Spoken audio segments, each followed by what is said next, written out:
We are Black We are Florida.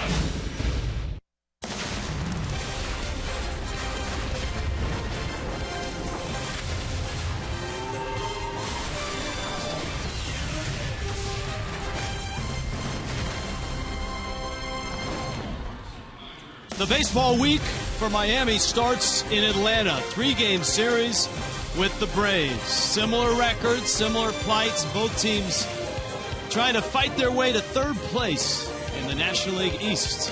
Hi, everybody. Rich Waltz, along with Tommy Hutton. Welcome to Atlanta. It's certainly not where either club wanted to end up, but really, when you look at it, the three teams, the Braves, the Marlins, and the Phillies, third place is obviously within grasp and something to fight for in September. You have to have some kind of motivation as you play the final month, and tomorrow will start the final month. But you have to have some kind of motivation, and to get to third place, that's got to be it.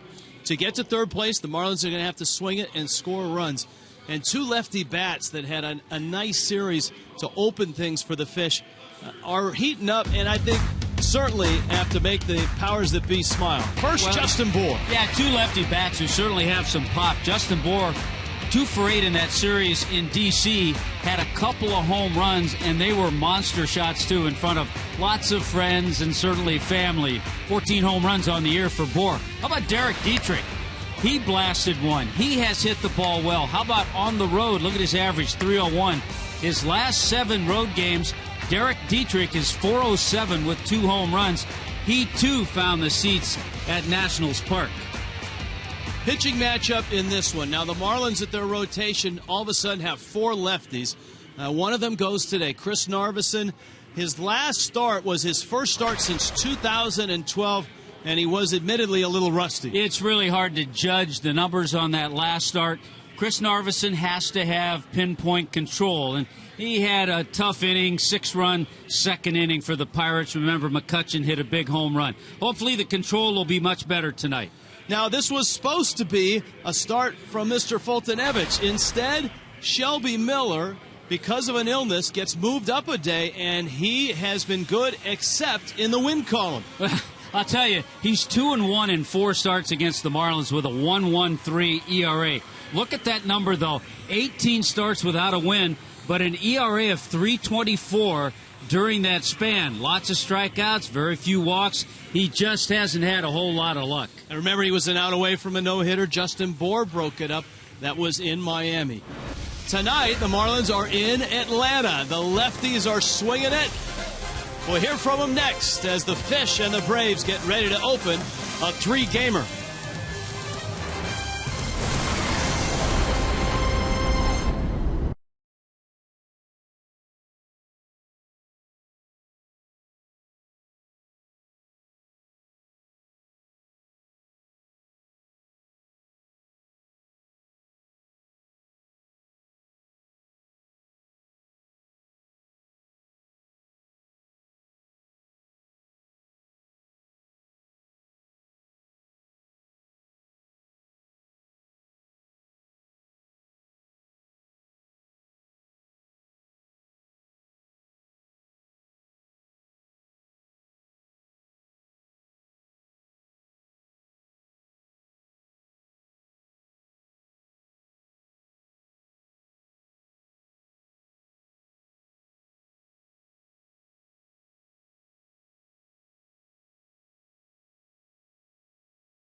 Long ago as Braves. They meet tonight here at Turner Field. Shelby Miller coming in. Mike Fultonevich was supposed to start. He is ill. Shelby Miller moved up. It's not a short start. He had an off day, so he's on turn. Also, one other note, Pedro Ciriaco is going to start at short for Andrelton Simmons. Lots of news. And let's go to Jessica Blaylock with more. Hi, Jess. Hey, Rich. Well, it's not easy to replace the power of Giancarlo Stanton in your lineup, but the Marlins are trying to do just that with both Derek Dietrich and Justin Bour. Here are those two players on trying to step up to the challenge. Nobody can fill G's shoes. I mean, nobody in baseball, but it's nice that we're kind of using a collective effort, you know, like you said, from Justin and I and all guys throughout the lineup, just to kind of try to add some of that power and just drive guys in. It's not even about really hitting the home run, just trying to get that hit with the guys in scoring position and guys on base. But it's tough to fill his shoes, and you know, we'll welcome him back as soon as he's ready. Honestly, he's trying to do my job, but like you said, you can't replace Giancarlo's, you know, his power. So, you know, we're trying our best to, you know, take good at bats and do what we do, but no one does it like he does. Since being called up, the two players have combined for 24 home runs and 68 RBIs. They are also coming off of a productive series against the Nationals, Justin Bour in particular, who had that 3-run blast yesterday in the top of the first inning. Be sure to keep it right here. First pitch between the Marlins and the Braves is coming up next. It is game one of a 3-game series here in Atlanta, and it is Chris Narvesen's second start since 2012. Shelby Miller on the mound tonight for the Braves.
Brought to you by Toyota. Let's go places. By Checkers, epic meals, epic deals. And by AutoNation, save on over 70,000 vehicles now. Visit us online at AutoNation.com. Georgia Aquarium in downtown Atlanta, a must-see spot. Turner Field, home for the Braves this season and next before the Braves move into their new ballpark. Pedro Ciriaco, late addition. He's at short. Andrelton Simmons is out. Here's the Marlins lineup brought to you by JM Lexus. Pencils ready. D. Gordon leads it off with Ichiro in the 2 spot. Martin Prado coming off a nice series in D.C. So with Justin Bour, same with Derek Dietrich. Cole Gillespie a start in center. JT Realmuto behind the plate. Adeiny Echeverria is in the 8th spot. Chris Narveson is slotted 9th. D. Gordon in the box, leading hitter in the National League. Shelby Miller with a fastball that misses out. Pitch a Penny brings you that first pitch. And this ball game and this series underway in Atlanta.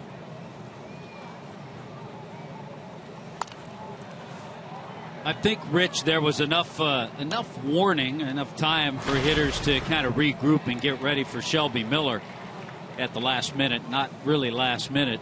Mike Foltynewicz was supposed to start, but as you pointed out, Miller working really on regular days rest. Gordon cracks a 3-hopper to second. It's Jace Peterson out there, and he throws out Miami's leadoff man. The Marlins have seen Miller 4 times this year, so this is his 5th start. He's 2-1 with a 1.13 ERA. Braves defensively tonight, and it's brought to you by BMW. Yeah, the Braves have committed 69 errors, the Marlins 67, so there's some similarities there. Gomes, Bourne, and Markakis in that outfield. Adonis Garcia, no Andrelton Simmons, Siriaco at short, Jace Peterson, Freddie Freeman, and Christian Bethancourt behind the plate. Ichiro takes a strike. Ichiro in right in the 2 spot. You got Prado hitting third.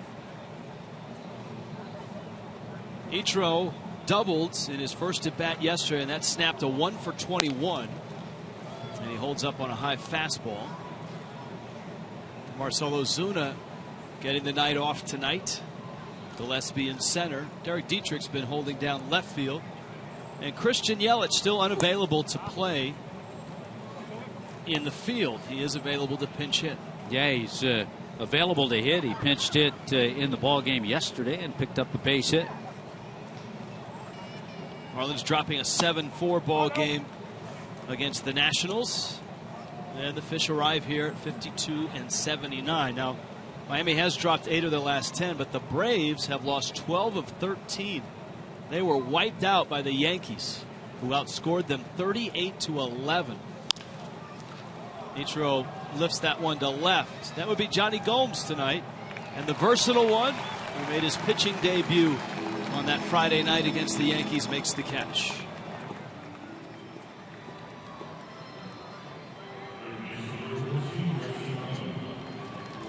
And for Freddie Gonzalez and his staff, a roster that certainly was changed in the offseason, has undergone a few more changes with injuries and such.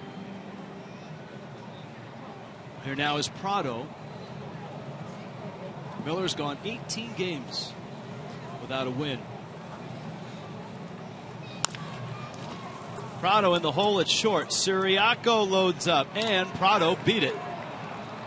Andrelton Simmons probably throws him out with the arm that he's got. Yes, he does. Simmons with an extremely strong throwing arm.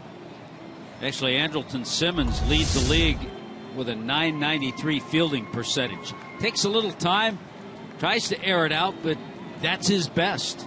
Martin Prado picks up an infield base hit, and why not? He's hit .307 in his career here at Turner Field. Yeah, great play, certainly, with lots of great memories for him. Now Justin Bour. Justin Bour blasted his 14th homer of the season. His second homer in that series in D.C. They were both mammoth shots. And a fastball from Miller misses out. See the numbers for Bour. Not great success against the Braves. And he pulls in with 2 outs to face Shelby Miller. Well, he is certainly familiar with Shelby Miller.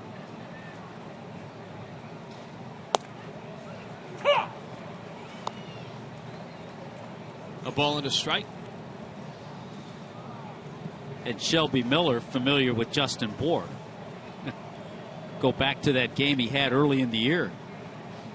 Shelby Miller with a no-hitter going. Justin Bour broke it up in the 9th inning. In the air, Bethancourt backs up, makes the catch, and Bour pops out. And the Braves come to hit the bottom of the first. We're underway in Atlanta.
Eddie Gonzalez, former Miami skipper.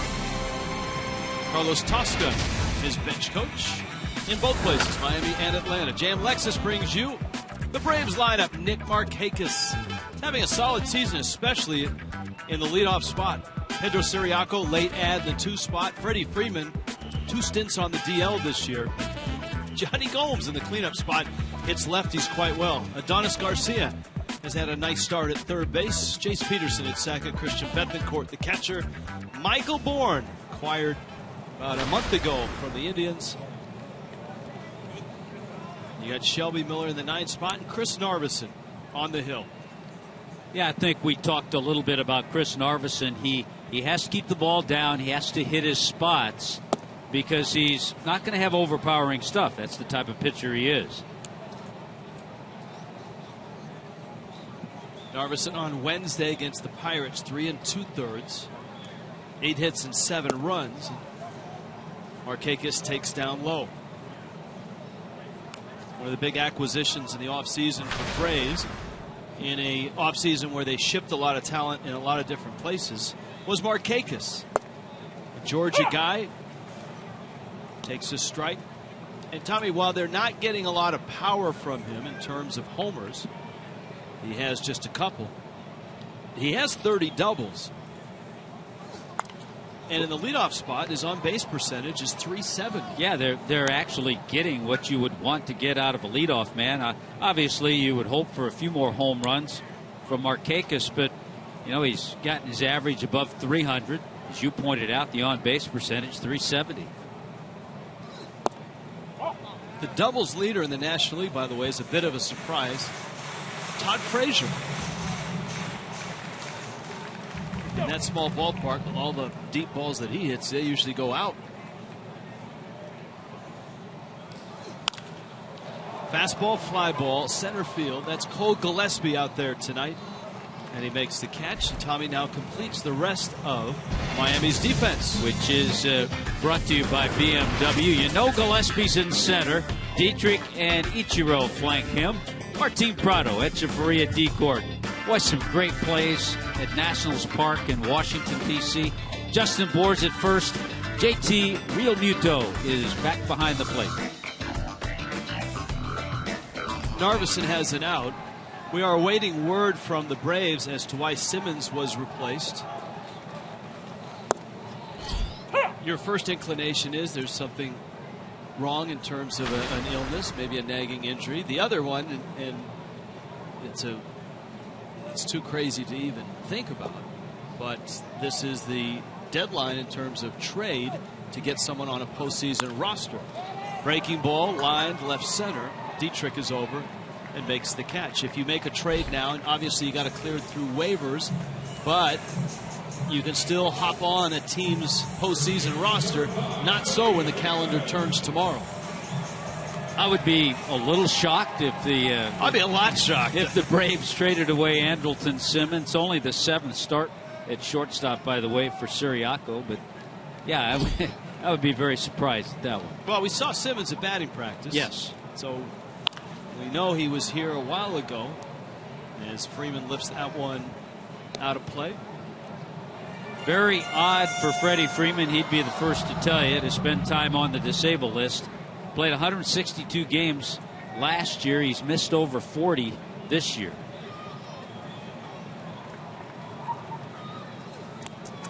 Yeah, he was one of the Iron Men, so to speak. It's all relative, not in the Cal Ripken sense, but in the modern day sense. It's one of those guys that had a nice games played streak going until 2 stints on the DL this year. He had a hand injury on a swing, and he had an oblique injury, so those were the 2 that put him on the DL. They've missed him. Check swing fouled at the plate. Freeman, with the exits of Jason Hayward and Justin Upton, I don't want to say exposed in the lineup, but not with as much protection as he's used to having. Still slugging close to 500 and is on base at 357. That's a good breaking ball from Narveson, and he strikes Freeman out. Good start for Chris Narveson. A 1-2-3 first underway in Atlanta. That's a perfect pitch on Fox Tracks.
The Braves with the Yankees sweeping them, but also on Saturday the tragic death of a fan falling from the upper deck during that game on Saturday. The Marlins and the Braves opening a 3-game set here. Eric Dietrich, who played his college ball in this city at Georgia Tech, takes a fastball for a strike. It's 0-1. Cole Gillespie, JT Real Muto. Miller's changeup misses out. Dietrich with 10 homers, a dozen doubles, and probably 4, maybe 5 top of the wall shots. Dietrich brought it up to us the other day around batting practice. It was a ball that he hit about a week ago, saying, man, I've hit the top of the wall more times this year. And darned if he didn't do it again in Washington. Did it twice in Washington. Once to right center, but the one to left center, extremely impressive. That's Garcia on the move, and he'll have room and make the catch. 1 out. Here comes Cole Gillespie. You can win a trip to the 2016 All-Star Game in San Diego, along with other incredible prizes and experiences that are given away daily by renewing your 2015 season tickets. 1-877 Marlins. Go to Marlins.com today. Gillespie getting a start. If you watched Marlins live, Jessica Blaylock had an update on Giancarlo Stanton and the possibility that he'll be playing for the Marlins next weekend. Gillespie gets a breaking ball, drills it to left and deep and gone. Cole Gillespie, his second of the season. An 0-1 breaking ball. And for a guy that has had in limited duty a great run with the Marlins, Gillespie adds to it with a solo homer. Just the 10th homer given up by Shelby Miller. Again, Reg just taking the opportunity and grabbing it and saying, all right, I get a chance to start tonight. Marcell Ozuna not in the lineup. The 2 lefties, Ichiro and Dietrich are. And Gillespie takes that opportunity and also took a good swing at a hanging breaking ball. Miller doesn't leave too many pitches here. Not only did it hang up, it hung on the inner part of the plate.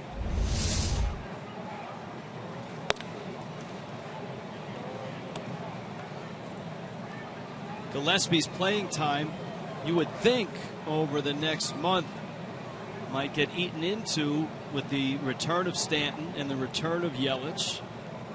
But he certainly has opened some eyes in this organization, in the Marlins organization, as Real Muto rolls it into center field for a hit. And I think in talking to scouts who have watched the Marlins this year, he's a name that they've been impressed by. Yeah, you're right about the playing time. I also think the Marlins need to get a good look at Marcell Ozuna the last month of the season. But just a great swing. Good to see JT Real Muto with a base hit. He's had some struggles lately. Now Miller is working on regular days rest. They had an off day, the Braves did. That's why they were able to move him up. Markakis in full flight, and he's a fine right fielder. Makes a running catch. In fact, Markakis, a two-time Gold Glove winner. Yeah, 2011 and last year, Gold Glove for Nick Markakis when he was a member of the Orioles. And so Echeverria is out. That brings up Narveson now, with Real Muto at first base. Yeah, I talked about Real Muto. He's caught a lot of games. He's closing in on 100 games caught. At this level, learning some new things about his defense, learning the pitchers. And he's a young kid. And the average had taken a little hit, so it's good to see him jump on Miller with a base hit. Narveson takes a rip at that Shelby Miller offering.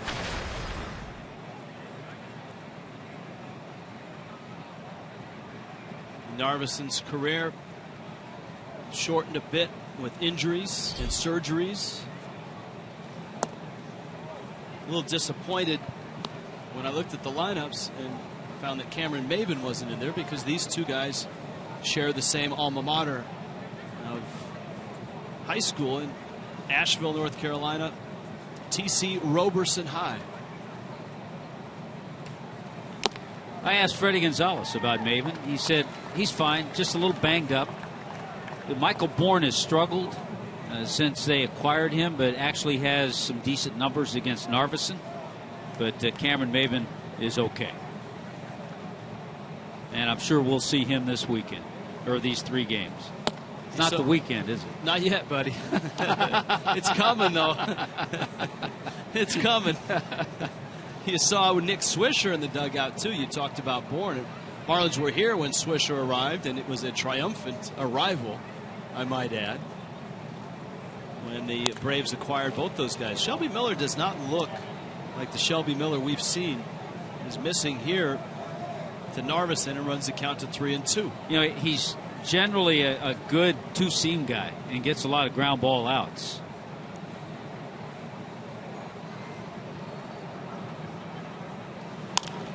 Narveson gets a fastball, lifts it to left. Gomes settles and makes the catch. Miami's on the board first, thanks to that man, the pride of Corvallis, Cole Gillespie.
solo home run by Cole Gillespie. And not only has Gillespie been able to give this team some quality at bats, he has also given them position flexibility in the outfield. Here is Gillespie on what he feels like he's accomplished with his starts. A lot of teams in the past have kind of labeled me more as a corner guy, left or right for that matter, but got a chance to play center field here. Brett Butler was actually one of my first coaches that I had a few years back that put me in center field to give me that opportunity. So just being able to do that more consistently and get some more opportunities here has been one of the main things I've been proud about. And guys, coming into tonight's game, 14 starts in right field, 15 starts at center field, and 2 starts in left field for Gillespie. Yeah, Jessica, I had a chance to talk to Brett Butler about Gillespie tonight, and Butler had him in the minor leagues and said he's a guy that he knew had the skill set, the ability to play in the big leagues, especially as a versatile outfielder, maybe a fourth outfielder on a major league team. And Butler believed in him, and that's one of the reasons that, as Jessica pointed out, one of the reasons that Gillespie decided to give the Marlins a go. And he committed to the Marlins before the Marlins signed Ichiro. And even after signing Ichiro, he figured his best shot of getting back to the big leagues was here in Miami. Johnny Gomes. Fastball out. Yeah, Brett Butler managed in the Arizona organization 4 or 5 years. And that's where he first encountered Cole Gillespie. Gomes has been hot, not necessarily on the mound, but at the plate, especially against lefties. He always gets the start for the Braves when a lefty is on the mound. And he swings over a changeup. It's 1-2. He always gets his hacks, too. Johnny Gomes does not get cheated. He said the most proud he was of that night he pitched is that he got a hit that night, too. Well, he has homered in 3 of his last 4 starts.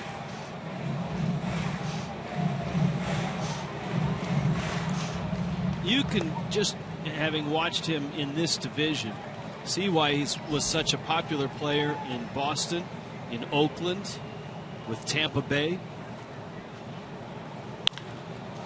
Gomes in the air. The aforementioned Gillespie is there, and he makes the catch. There's 1 down.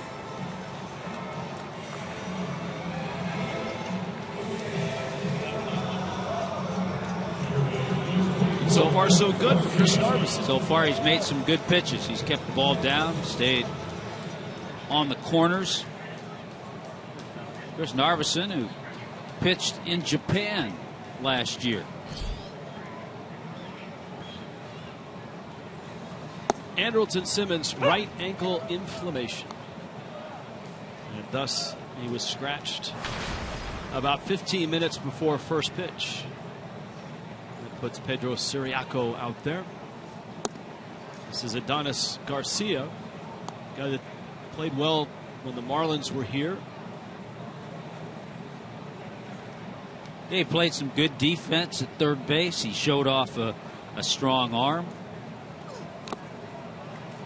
His time at third base may be curtailed a bit because the Braves sound like they're about to call up Hector Olivera, the veteran of the Cuban leagues that the Braves acquired from the Los Angeles Dodgers.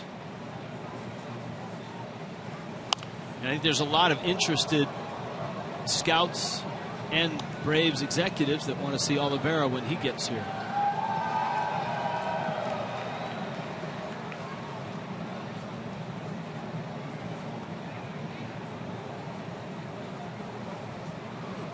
One-two jam shot, and that actually goes off the foot of Garcia. We always give ourselves homework assignments, and tomorrow night we'll be working with the Braves broadcasters for a couple of innings. We'll have all 4 of us on the telecast at the same time, which should be fun. We've got to find out from Garcia how he got the first name Adonis. And maybe we all aspire to be an Adonis. Yeah, and maybe we'll find out a little bit more about Oliveira too. So, do you think we should tip off Joe Simpson and Chip Carey that we're going to ask them those questions? Or? No, let's spring it on them. All right. Ed Chivarria on to first in time. Narveson has 2 outs. In fact, Tommy, let's call the Marlins Fan Express. See if they'll come to Atlanta, pick us up, and take us to Turner Field. We could stop by and pick up Chip and Joe. Yeah, that'd be good. They'd like that. 305-480-2523 or email groups@marlins.com. They will bring you to Marlins Park. Let's see, Miami to Atlanta, maybe about, on the bus, maybe about 11 hours, 11-hour ride. Maybe we should try Uber then. Strike to Jace Peterson. I think we'd have more fun on the bus, though. Yes, we would. Yes, we would. Peterson getting a chance to play this year. After coming over from the Padres, he lifts it to center. Gillespie, it hangs up for him, and he makes the catch. And Chris Narveson has retired all 6 that he's faced.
This copyrighted telecast is presented by the authority of the Marlins, may not be reproduced or retransmitted in any form.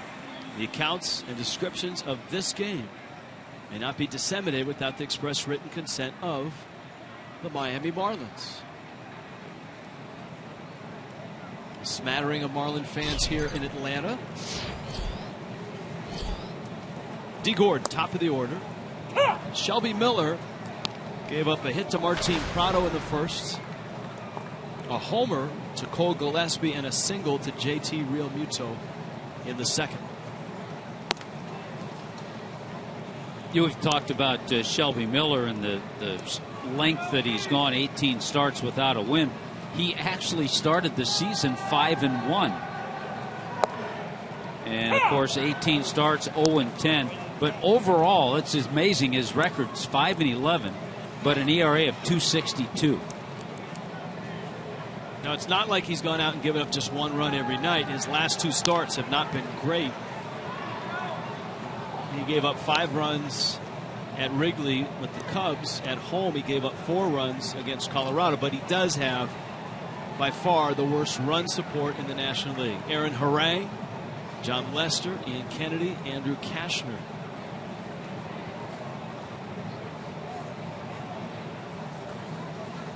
It's amazing how that works, because when he was a Marlin, Nathan Eovaldi didn't get many runs. Remember, he was one of those guys who had the lowest run support.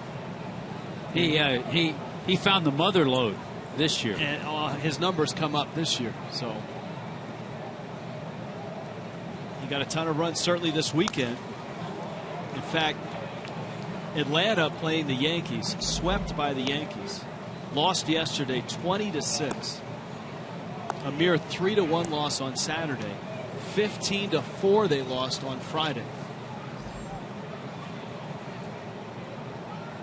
Gordon with a count 2-2. D0 for 1. He bounced to second. And he takes down low. He opened at 332. Harper at 331. The top spot in the National League batting race. And of course, the Nationals are getting underway in a little bit. They're in St. Louis tonight. 3-2. Gordon puts it in play. Peterson on to first. The silver lining was Johnny Gomes got to pitch on Friday, and it was great theater. Look, he's down in the bullpen talking about his stuff. He's got a real good entrance.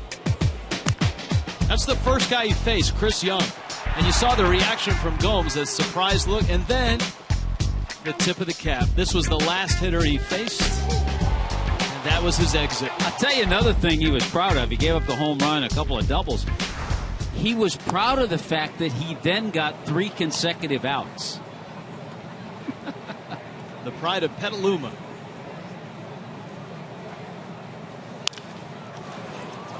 Ichiro not to center field. I love doing this, Rich. I was reading that note on the Braves giving up the 20 runs to the Yankees. The last time the Braves allowed 20 runs was back on July 1st, 2003 to the Marlins. Marlins scored 20 runs, beat Atlanta 20-1. Miggy was 4 for 6 with a couple of home runs. Pudge and Luis Castillo each 4 for 5. Mikey Lowell was 3 for 3. That was a fun box score to look at. Josh Beckett went 6 innings and certainly got the support that day.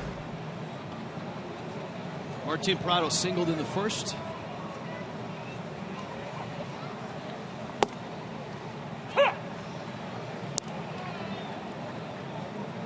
Our Toyota trend.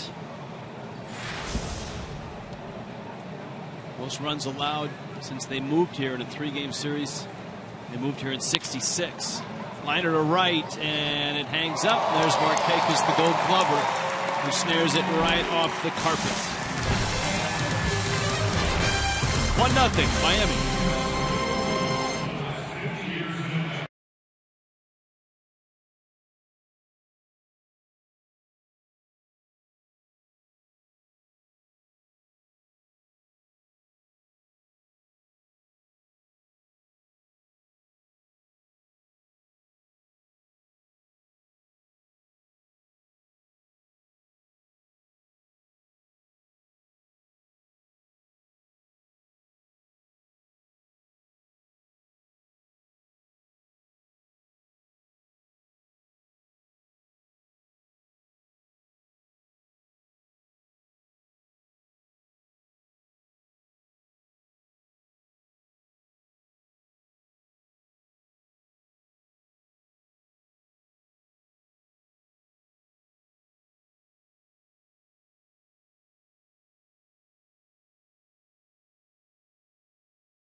It was a rough weekend here in Atlanta, and as we further expound on the Toyota trend, look at the bottom. 1940, the last time it happened, and it was the Boston Braves. Pittsburgh 38 runs and 11 for Boston in a 3-game series.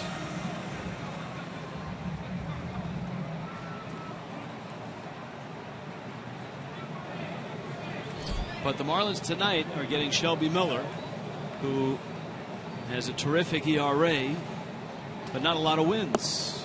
Narveson with the breaking ball. It's been a good pitch for him early on, and a strike to Christian Bethancourt. The Braves, Rich, this year really got a lot out of the veteran A.J. Pierzynski, doing a lot of the catching. That wasn't their initial plan. Bethancourt had to go to the minor leagues. Hit well in his 50-plus games, hit over 300. But now they need to get a look at him up here.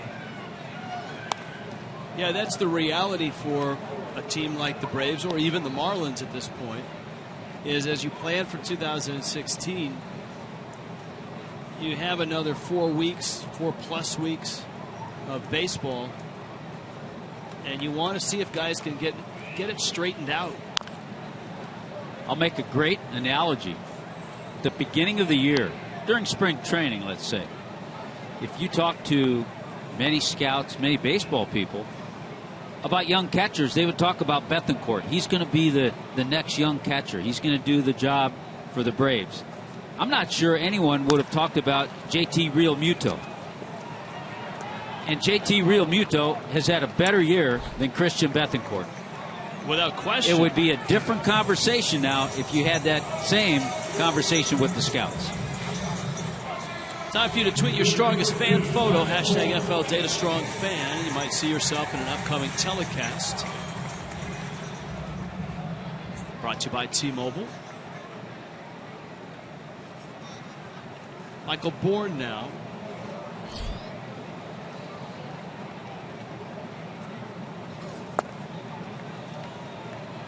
Well, when the Braves acquired or reacquired Michael Bourne, who was in Cleveland for parts of 3 seasons, they also acquired his salary for next year. He's owed $14 million. And if he plays a lot next year, if he has 550 plate appearances, he's got a clause that will vest in 17. Lines it to center.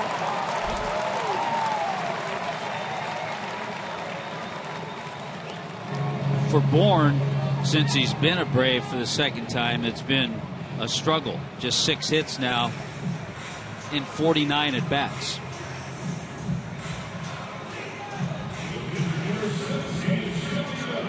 Shelby Miller is up. Bourne was at one time an elite base stealer as well.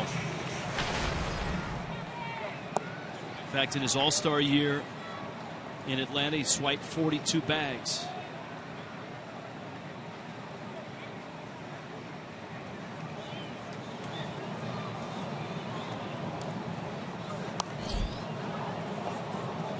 Miller fouls the bunt back. Good bunter.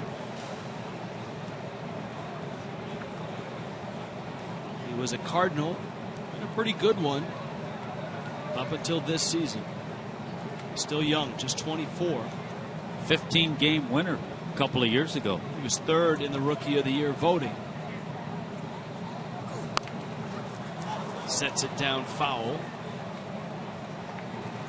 You have to realize when you're in this situation and you have a runner that has a little speed, you don't have to be perfect with the bunt.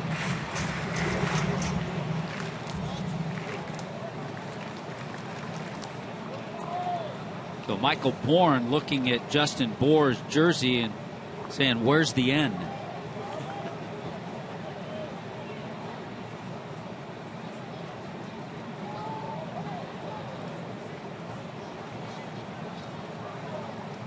It's the Bourne supremacy, right? Or maybe the Bourne identity. Which Bourne is it? Is it Bour or Bourne? They were both good.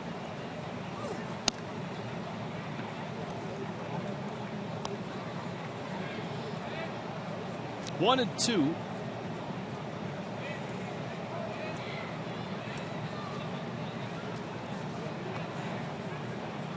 Narveson. Bourne single the first hit. And Miller can't get the bunt down. So it goes as a strikeout, the second strikeout for Narveson.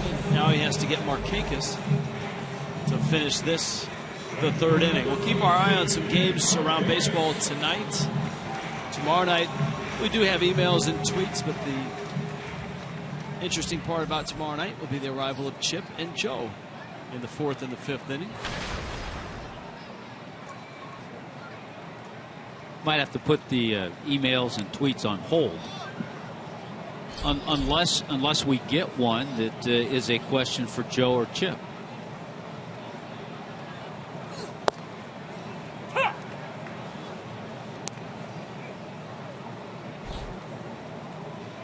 I think we could do that. I'm sure that our viewers could come up with some questions for both.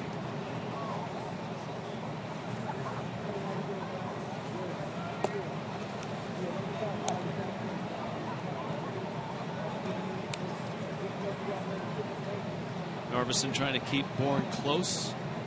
Markakis flied to center his first time up.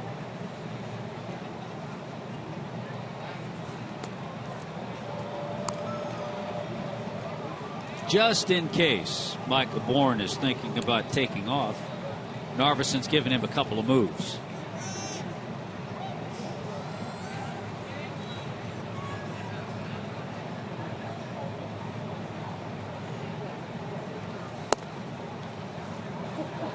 Chris Narveson, a 12-game winner in 2010 for the Brewers. He won 11 games the next year.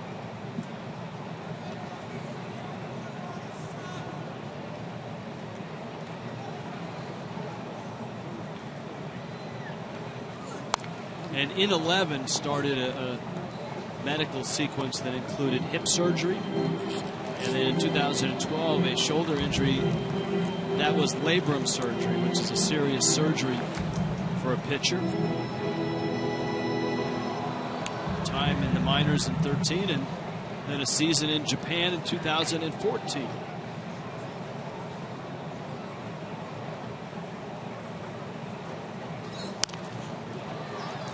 I have to ask Chris if he swaps stories with Casey McGee about their time in Japan.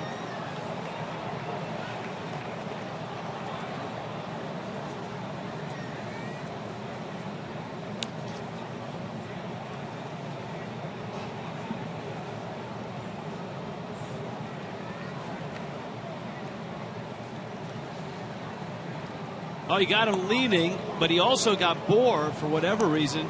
I think Bohr thought with Bourne running, he better get to the inside of the baseline for the throw to second. They both got good jumps. Yeah, they did. Watch Justin Bohr. He's thinking if he's running, he's better get that inside slot. Hey, get the right slot there. Well, that's a nice sequence by Narvis and the veteran, keeping Bourne anchored at first, and he gets Markakis on a breaking ball. 1-0 Miami.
Receive ticketing updates, breaking news, and all information relating to the Major League Baseball All-Star Game and All-Star Week events at Marlins Park and in Miami, July of 2017.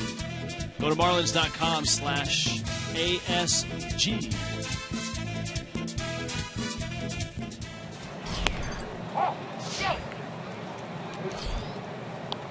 Into the fourth. Again, not as big a shift. We didn't see the Nationals shift as much as we saw the Pirates with Justin Bour, the hitter. Of course, a couple of balls that Bour hit at Nationals Park, it wouldn't have made a difference. 453 feet, which is the longest of Bour's young Major League career. It exited his bat at about 112 miles an hour. And among rookies now, Bour at 14. Jock Peterson had his season come to almost a screeching halt. Suddenly found himself buried on the bench in Los Angeles with the Dodgers. But Puig keeps getting hurt, so Peterson finds his way back to the lineup. Dodgers no hit again last night. How about amazing Jake Arrieta and the Cubs?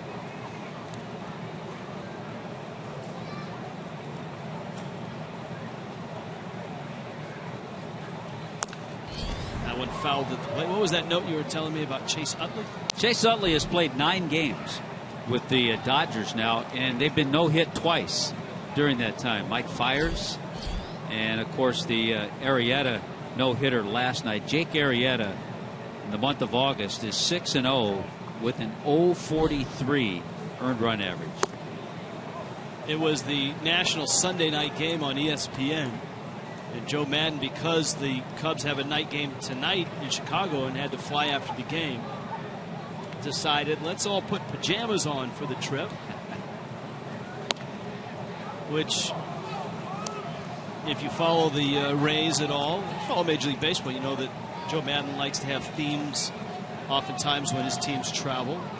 It just so happened that Arrieta threw a no-hitter, and in the post-game press conference, you throw a no-hitter, it's a formal press conference. You go into the interview room and all that. He went in his pajamas, and the entire team had their pajamas on as they went to the plane. It was a very comfortable press conference. Yes. Probably not a very comfortable arrival. 9th pitch of the at-bat here. Bour battling against Miller. He reaches out and pokes one into right field for a hit. That's a good job. That's a nice battle. I mean, he didn't hit that ball all that hard, but that's okay. Got it off the end of the bat, dropped it in front of Markakis.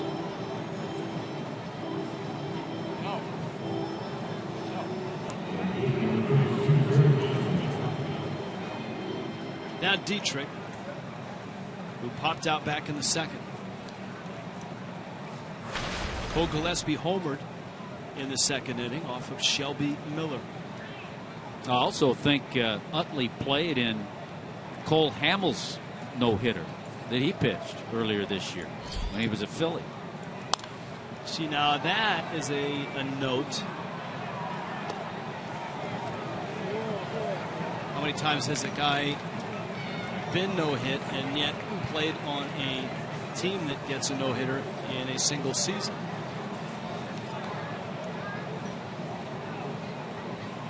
Oh, 1 coming to Dietrich. Gillespie's on deck. Swing and a miss. Now Miller was an all-star this year. He's gone 18 games without a win.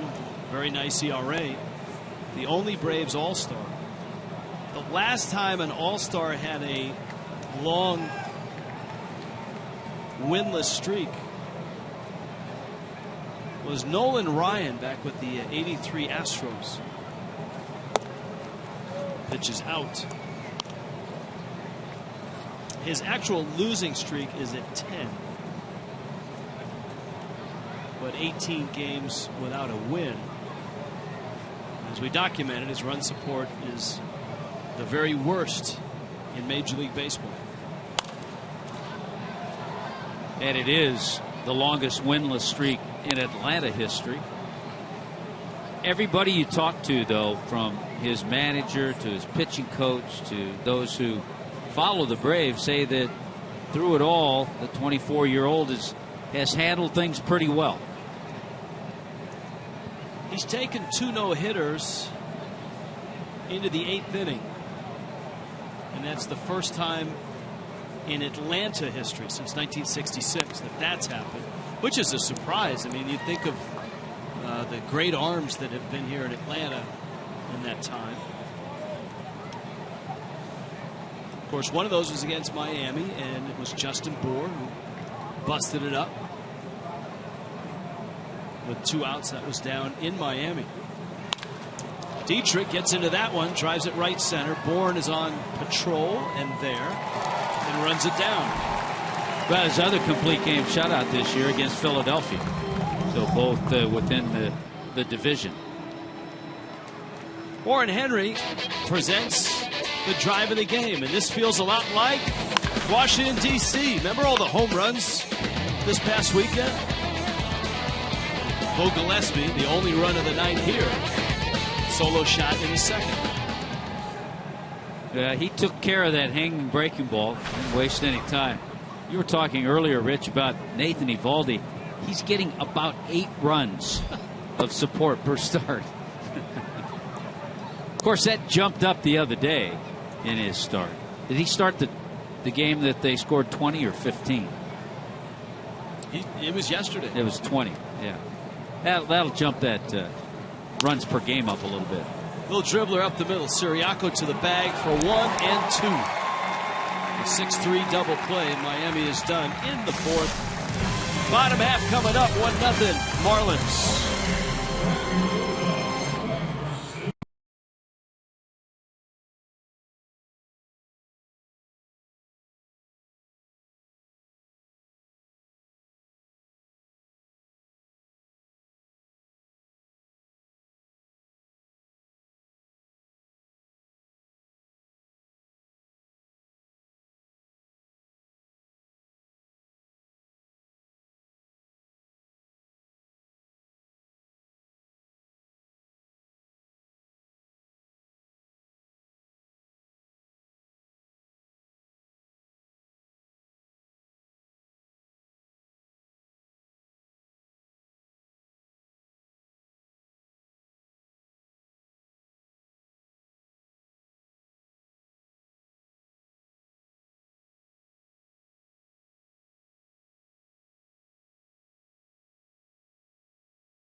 A run. He is on for the Cubs.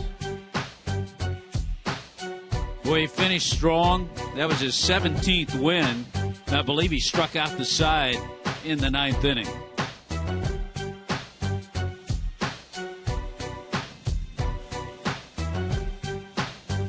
That's a great shot there because Chris Bosio knows how it feels. He threw a no-hitter in his career. The last Cub to throw a no-hitter was Carlos Zambrano. That was in Milwaukee, right? It was against the Houston Astros in Milwaukee. That's right. That's right. Here's Siriaco. He shortens the bunt and takes outside. Pedro Siriaco, a late replacement for Andrelton Simmons. Ankle irritation for Simmons. Siriaco right in the 2 spot, playing shortstop. Certainly a veteran guy. He's been with Pittsburgh, Boston, Kansas City. So no stranger. Played all the infield spots. Here's a cautionary tale for you, Tommy Hutton. All right. And for me, and for anybody else out there that likes to judge players and gauge talent, the 3-0 pitch to Siriaco. And that is, don't always judge a player by their first few years in the big leagues. Because if you look at Jake Arrieta and you look at his first 4 seasons, 3+ seasons in Baltimore, he made 63 starts and an ERA of 5.5. Siriaco's on his way down to first. That's right. With Baltimore, 20-25, a 5.46 ERA. As a Cub, the last 2.5 seasons, 61 starts, an ERA of 2.48. That's more than 3 runs better than his numbers in Baltimore. And he's 31-13. Boy, a lot of things factor into that. Obviously, something has clicked. A pitching coach, someone has gotten to him and changed a few things. Baltimore's not an easy place to pitch. The American League East isn't an easy place to pitch. Chicago, contrary to what a lot of people think, is a good place to pitch.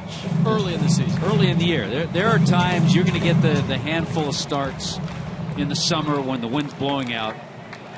But early on, grass is thick in the infield. But obviously, something has really clicked with Arrieta and his pitching coach, Chris Bosio.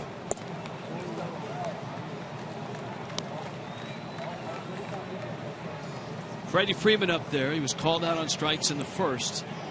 Narveson, a leadoff walk to Siriaco. Here in the bottom of the 4th. You have 2 teams that are struggling. There's no question. But the Marlins have really struggled against the Braves this year.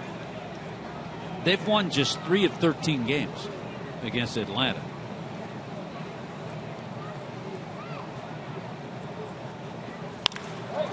Liner to left. Dietrich there. Makes the catch. Kind of stumbles, but holds on to the baseball. Boy, that was sinking. Had a lot of sink to it. Legends, icons, warriors starting next month. 2 of the biggest names in UFC will face off as coaches, as interim featherweight champion Conor McGregor and Uriah Faber join an all-new season of The Ultimate Fighter. Mayhem begins Wednesday, September 9th, only on Fox Sports 1. That just, I mean, look at the guy on the left, Tommy. That's mayhem. So they're starting to do what wrestling has done. You get old, you can't get in the ring anymore, you become a coach of one of those guys. They'll get into the ring every now and then. All right. This is a way to prolong their career. But now they're coaching. Now Gomes, who's flied out.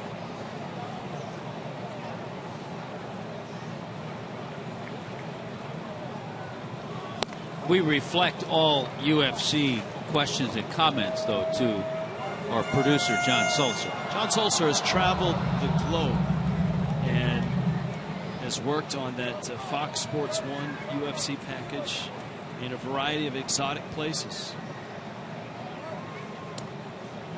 In fact, last week he was in Saskatoon.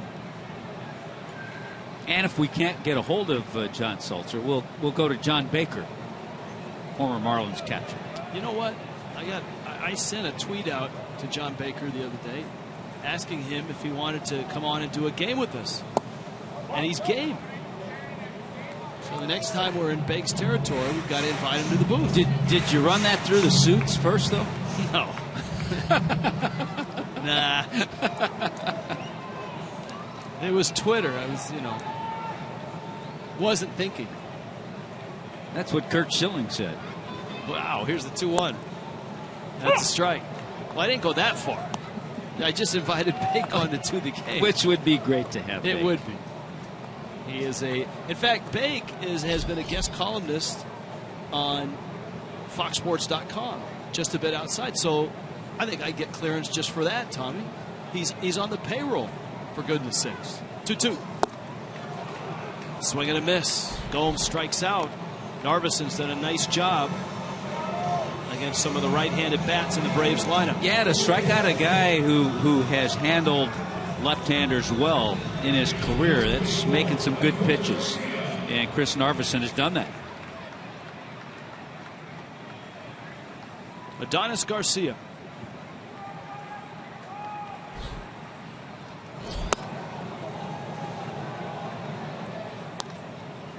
Garcia came in to this game, 4-game hitting streak, 9 for 18, and you pointed out he had a nice series against the Marlins when the Marlins were last here, which I think was earlier this month. Had pop in his bat, made some terrific plays at third base.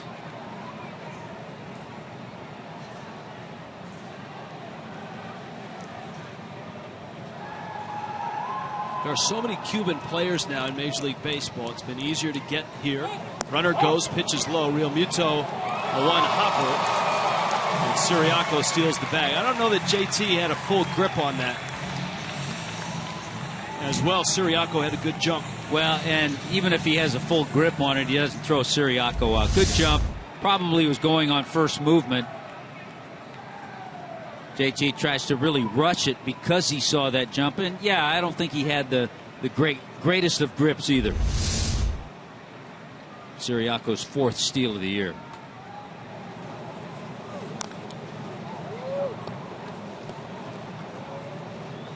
First time tonight either team has gotten a runner in scoring position.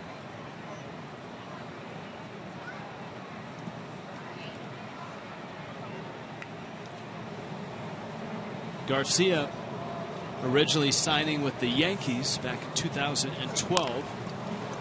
Little topper, and Narveson, to get the out, had to get the ball. If it lands behind the mound, he's not going to get him.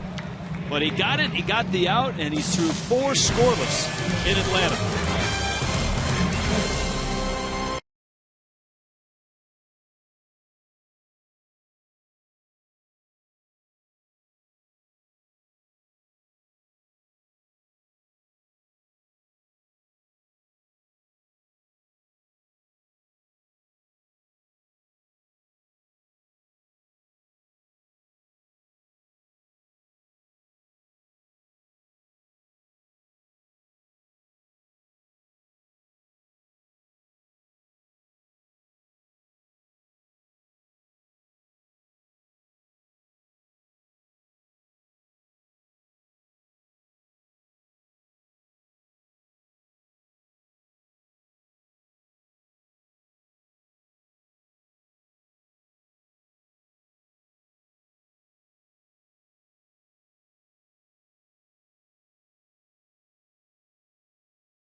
Your South Florida Chevy dealers.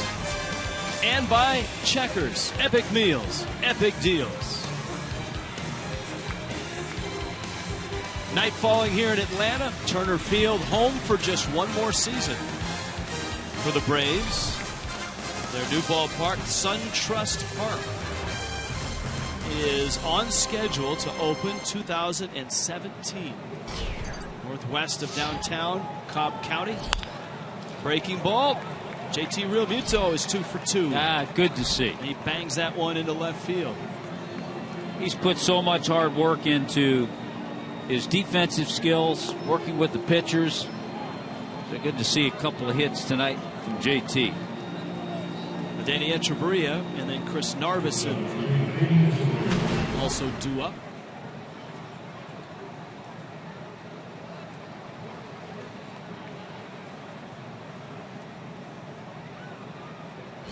Echeverria fly ball out to right. Runner goes, hit and run, and he missed the hit, but the run works.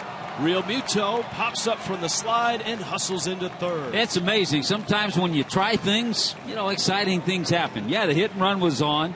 It's a good play. That's a good time to do it in this part of the batting order.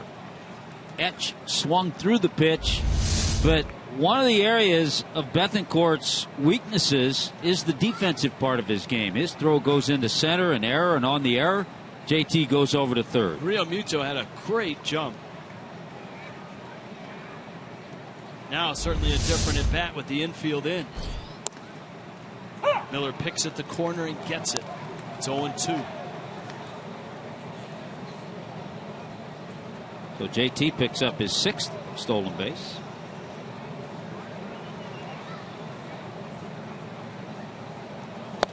Fastball, he struck him out, and it's a big strikeout for Miller. Now he's got Narveson coming up with a runner at third and the infield in. Yeah, he just went with fastballs, and usually he's a two-seam guy down in the zone. Went upstairs to strike out Echeverria.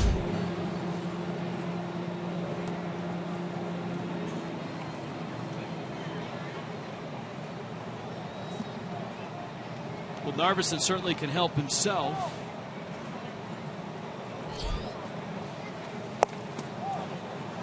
Would you discount a squeeze? I might, only because D. Gordon's on deck. So if Narveson makes it out, then at least you have one more shot with the league's leading batter. Narveson would like to hit that fly ball he hit last time up. And that was to left. You got pretty good speed at third with Real Muto. And you have to figure a fly ball to left. Johnny Gomes' arm's a little sore from his inning of work the other night. Bourne doesn't have a great arm in center. Markakis, different story. In right.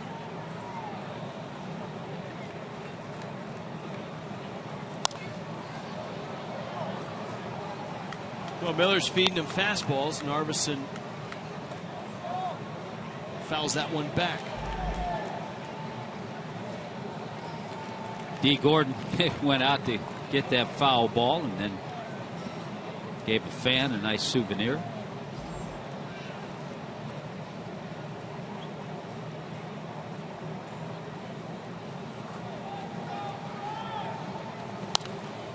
Just in watching D. Gordon, if you could, as you saw in that last shot with Gordon on deck, the Braves are one of the few teams that do have that extended netting from the screen down towards the dugout.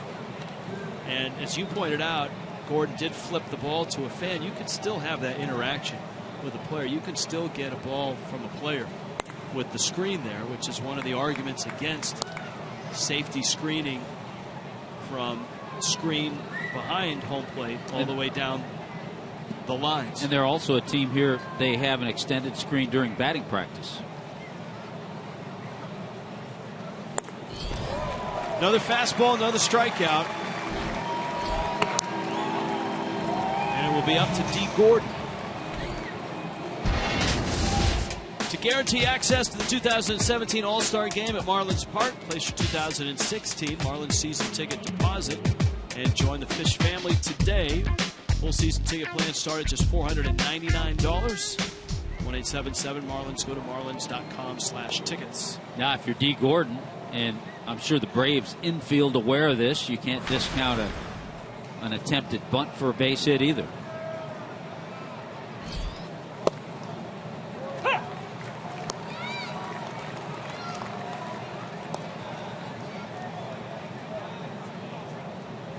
Twice he's bounced to Jace Peterson, Braves second baseman. DJ Rayburn, the home plate umpire. That one missing.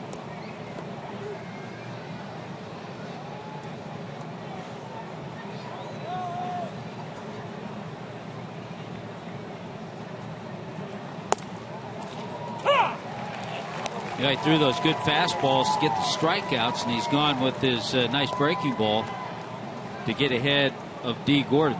The 2 strikeouts, by the way, in this inning, the first 2 of the game for Miller. They went upstairs again. And their breaking ball is a kind of a cut slider. Not a real big over-the-top break, and not even a big lateral break. Just enough to bring it back onto the plate.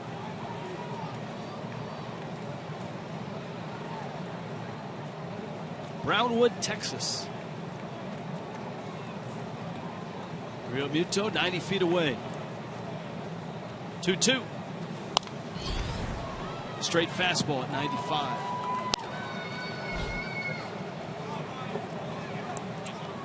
Cardinals, with the death of Oscar Taveras, needed a right fielder. The Braves were willing to part with Jason Hayward. They also threw reliever Jordan Walden in that deal. There's that slider, and he strikes out Gordon. Real Muto still at third. Shelby Miller gets out of trouble halfway through in Atlanta. 1-0 Miami.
One-0 lead. Well, one thing Adeiny Echeverria has been able to do all season long is stay out on the field. Nick Markakis for the Braves as well. Take a look at where those two rank as far as games played, and you will see they are both in the top 5. As for Etch in particular, Dan Jennings says he prepares as if he's going to play in all 162 and even fights a little when it comes to getting an off day. But, guys, to see the level at which he plays, especially considering how many games he has played, it's really unbelievable.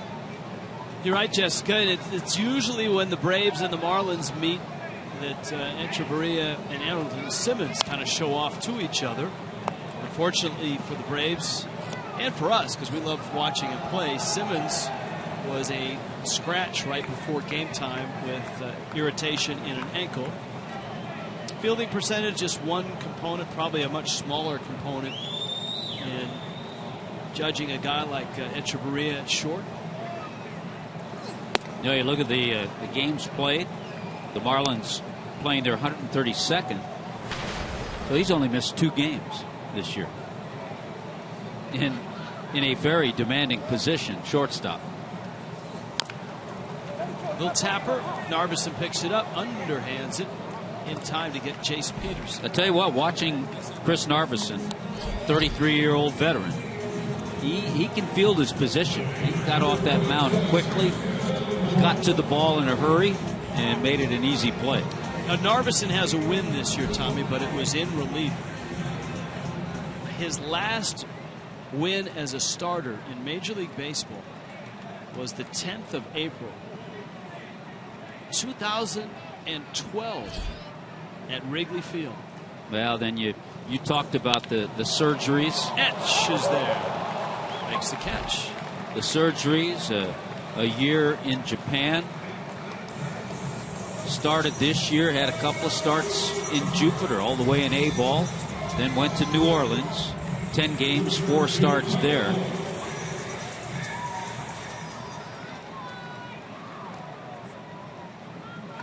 Michael Bourne singled in the 3rd.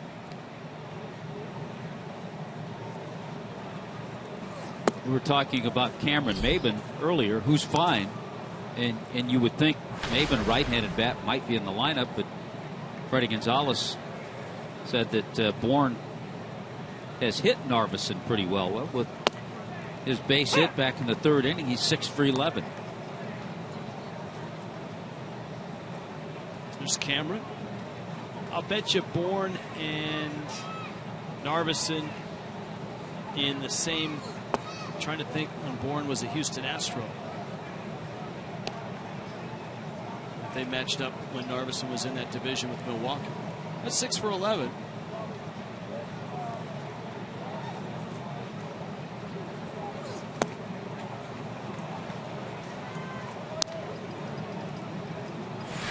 Two and 2. South Florida Honda dealers bring you Marlins live tomorrow night. Email and Twitter Tuesday. Justin Nicolino faces to be announced. And that's because it was supposed to be Shelby Miller tomorrow night. I think they have a to be announced for the afternoon game as well. So it's going to be some mixing and matching for Freddie Gonzalez and his pitching staff the next couple of games. A staff that was used a lot without a lot of success against the Yankees. Bourne walks. Narveson aware that Shelby Miller is on deck. I think once he fell behind, he didn't want to lay something in too good. Here's Miller.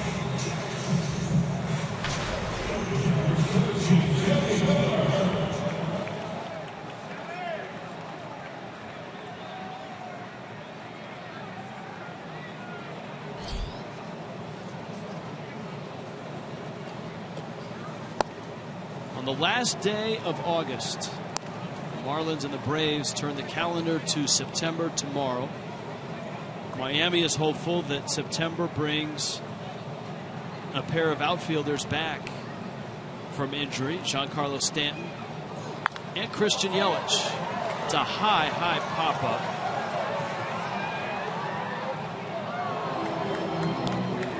I think if all goes well, Giancarlo was supposed to start a game tonight in Jupiter for the Hammerheads. Their grounds, and with some rain, they were rained out. Hopefully he'll get in there tomorrow, get a few games, and we'll see him this weekend.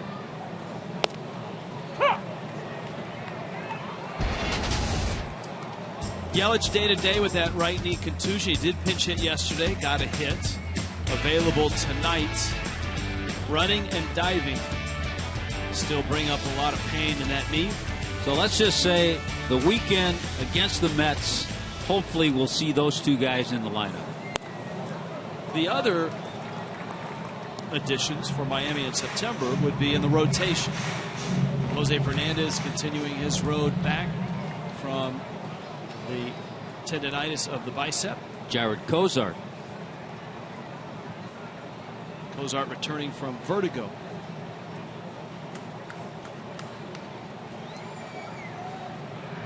Miller hanging tough with 2 outs and Bourne at first. Jessica, you've got more on the 2 pitchers trying to make it back. Yeah, Jared Cozart again going to make another rehab start. They're looking on continuing to up that pitch count. Carter Capps continuing to progress. We should see him back soon. And then Jose Fernandez, also some good news. He should be back pretty soon. He's going to throw a bullpen session. And again, that is all about getting his pitch count up. So we may see Giancarlo Stanton back soon. We know Christian Yelich is day-to-day. He could be back in the lineup as soon as tomorrow. Hopefully some of those pitchers are going to be back as well. Thank you, Jessica. You know, it's gotten to the point with the Marlins this year that Dan Jennings, oftentimes when he comes to meet the media, will bring a sheet of paper, and before he meets the media, he meets with one of the Marlin trainers and gets the update on everybody and has it all drawn out, because those questions are asked every session. Narveson just misses say Shelby Miller has given Chris Narveson quite a battle.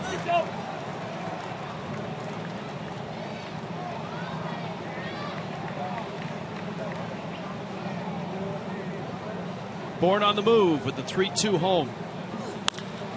Smoke to left. Dietrich there, and he makes the catch. One of the best balls the Braves have hit all night. Still 1-0 Miami.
Fish Family, the exclusive loyalty program of Marlin fans. Go to marlins.com/Fish Family. Your bonus code tonight, Ozuna.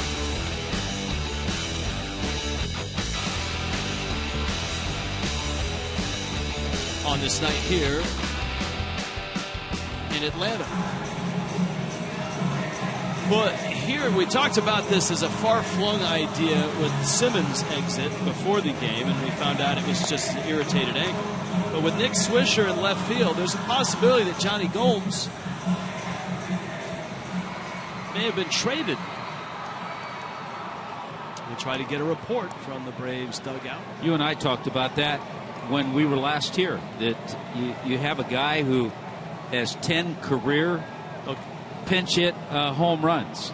And so for a team looking for a right-handed bat off the bench, certainly would be a good addition. Ichiro for Miami. Fouls it back to the screen. Martin Prado, Justin Bour as well. Shelby Miller has pitched well. Cole Gillespie, a solo homer in the second, the only blemish on Miller's night and the only run of this ball game. Swisher apparently read the scouting report before he came out. Perfectly positioned.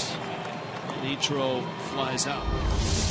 This was Johnny Gomes coming out of the ball game.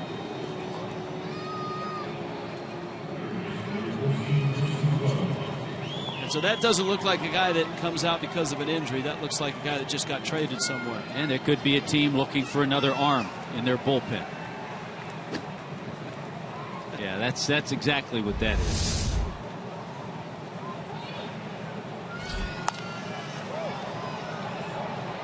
We'll scour the wires, keep an eye on Twitter, and hopefully Braves PR will have some sort of word. But it looks like Gomes is headed somewhere. And obviously, that's somewhere a team that's contending for a postseason bid. I'll keep an eye on Mark Bowman's tweets. Always up to date with Braves information. That was off of Miller's leg, and he's going to get Prado.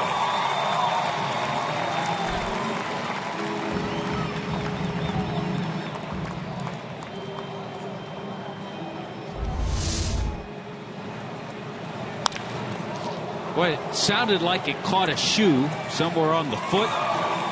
Shelby Miller stays with it. Martin Prado's hit the ball well. Had an infield hit, lined out. And now gets picked by Miller.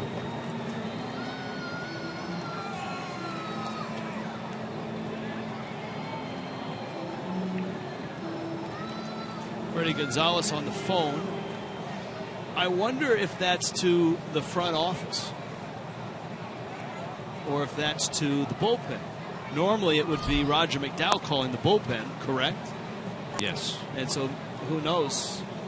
Maybe that's to John Hart or somebody else just to get details or find out about Gomes' exit. Wait a minute, guys. You're leaving me short a player. And a pitcher. Yeah.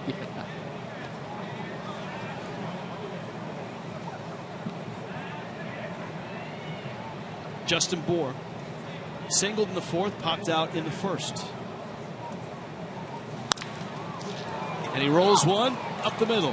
Miller cursing himself. He thought he had a shot at it. A couple hits for Bour tonight. That gives Dietrich an at-bat with 2 outs in the 6th.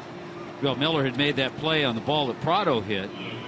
And he's thinking to himself that he should have made that play. But good to see Justin Bour using a lot of the field and getting himself his second hit.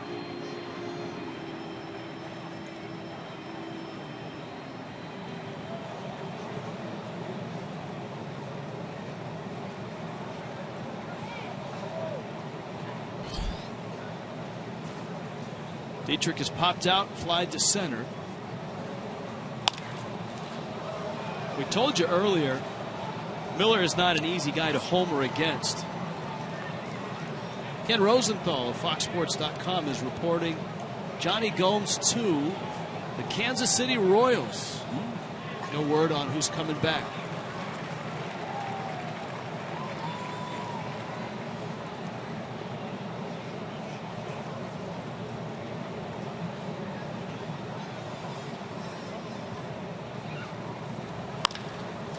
Dietrich, center field.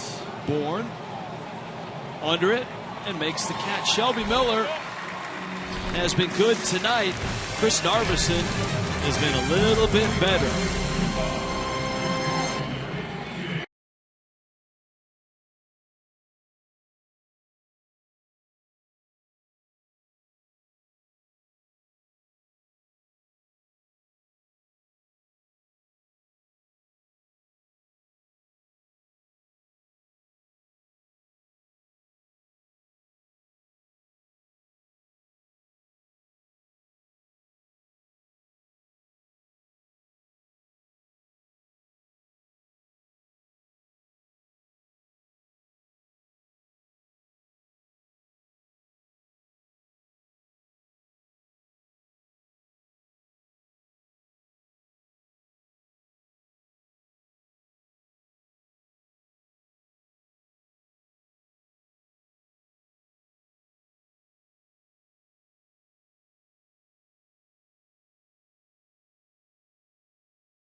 Well, Major League Baseball on Saturday.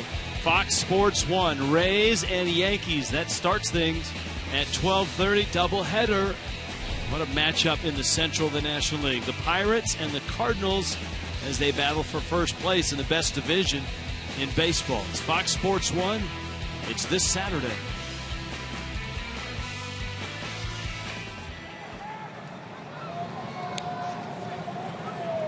Freddie Gonzalez and the Braves apparently losing Johnny Gomes mid-game to a trade.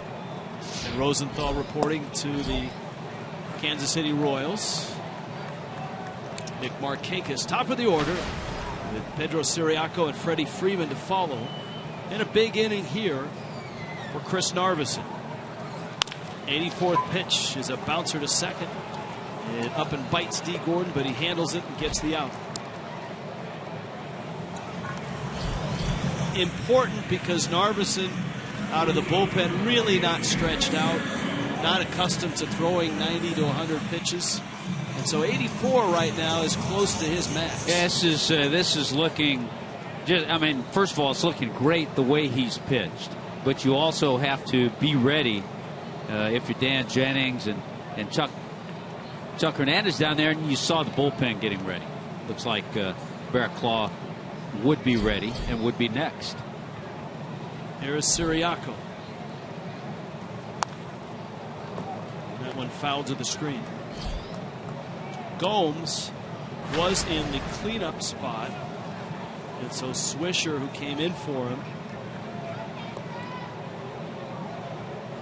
is now in that spot, and he'll hit behind Freeman.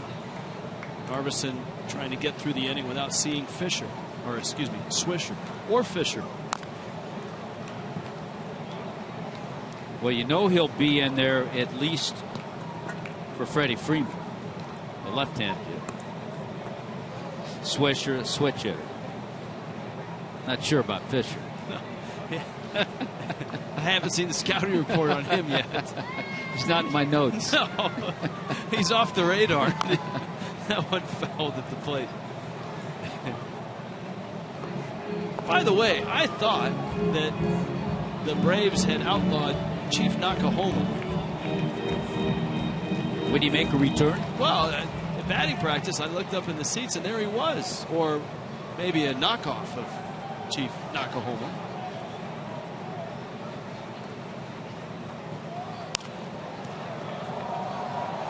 And I'm being told by our baseball historian that it was, in fact, a Nakahoma knockoff. Levi Walker Jr., the original Chief Nakahoma.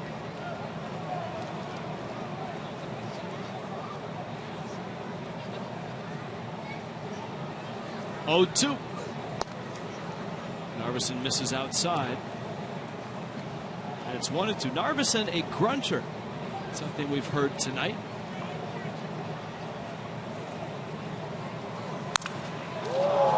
Busted bat and a soft hit. And just the second hit for the Braves tonight. Certainly made a good pitch and had Ciriaco a little bit out front. Hits that ball off the end of the bat.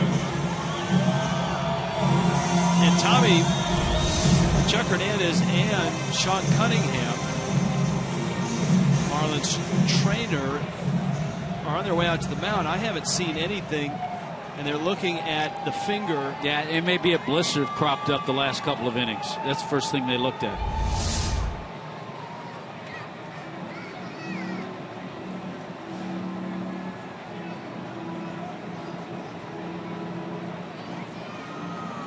Yeah, he's kind of letting the bench know that that blister's flared up a little bit. And so Kyle Bearclaw has been throwing. It won't take long for him to come on out and get ready to face Freddie Freeman, if in fact that's who the Marlins want to come out and pitch. Because it's an injury, they could choose whomever they wanted, and it is Bearclaw. So Narveson splendid tonight as he goes 5 1/3 and gives up just 2 hits. Wes Kendall Toyota called to the bullpen.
Asheville, North Carolina. Long road back to the big leagues. A couple of surgeries, hip labrum surgery, a tour in AAA, a trip to China for a year, or excuse me, to Japan for a year. And he's in line to get a win here if his bullpen can hold it. It's a tight one. It's 1-0. Yeah, he has to feel pretty satisfied about the job that he did. How about these guys? Not all of them. Look at secret agent Joe Simpson with the glasses going there. You notice they're with the Hall of Famers. Phil Niekro, John Smoltz. Yeah, but you know, we get to look at all the people we get to hang out in our booth. Yeah. We get Jeff Conine, Preston Wilson. We had Josh Beckett in. We had Juan Pierre in. Carl Pavano makes an appearance. Yeah. That's a live shot. You are looking live. Look at the cookies. Look at the food they have over there. Peanuts. It's Oreos. So those Fig Newtons? I think the cookies are for Chip. Joe's going with the pistachios. Hopefully they share tomorrow night. All right. Bear Claw in, 1 out. Runner goes. Siriaco on the move. It's a strike. Real Muto's throw. It's a strike, and it's held by Echeverria. The Braves certainly will look at it. We have seen, Rich, on this trip, once in Washington, a great catch and tag by D. Gordon. And what appears to be a catch and tag right there by Echeverria. We've seen two middle infielders. It's more than just fielding ground balls. It's more than just turning a double play. It's making plays like that make these two guys spectacular. You're right. I mean, Gordon's play in Washington was outstanding. That one actually looked a lot closer in terms of was he out or safe. And Etch indeed got him. Bearclaw uncorks. And then you unload some credit on JT Real Muto, who made the throw. Great job. That's a big out in a 1-0 game with Freeman at the plate.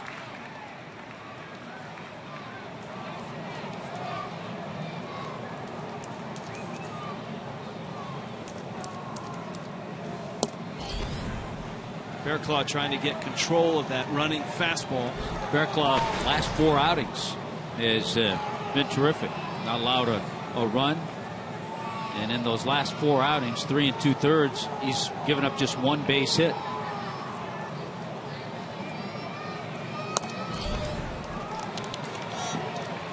His fastball is really running in.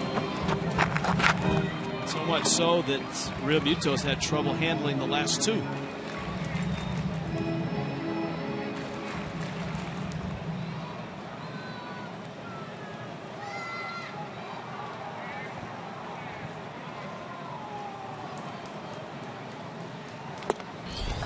Strike.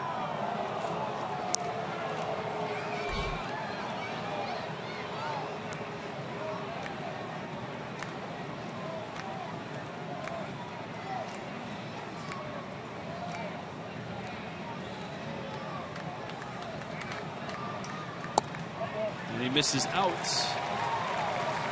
And a walk to Freeman. And here is Swisher for his first at bat.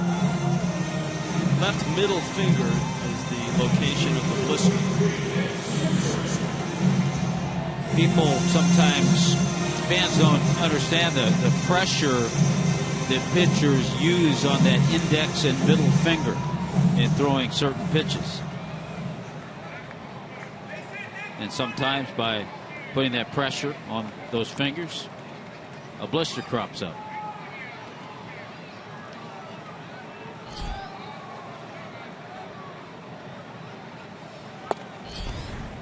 Swisher into the ball game for the departed Johnny Gomes. If you just joined us, Gomes left to Hugs, and the reports are from our Ken Rosenthal that he's been traded to the Kansas City Royals.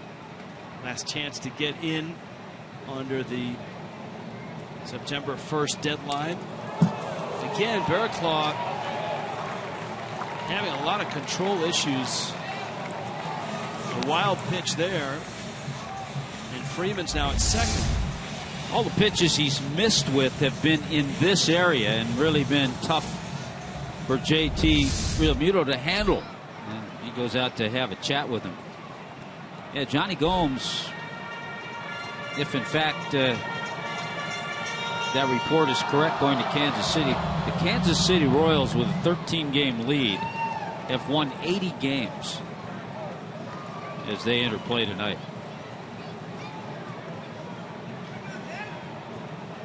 As a matter of fact, they're not entering play tonight because they're off tonight. Maybe that's why Johnny was smiling as he was hugging everybody in the dugout.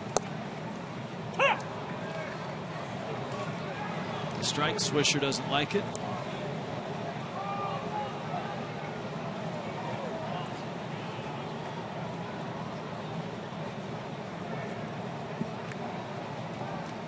Swisher and Bourne coming over from Cleveland. Chris Johnson going from Atlanta to Cleveland. Bearclaw again running it down and in.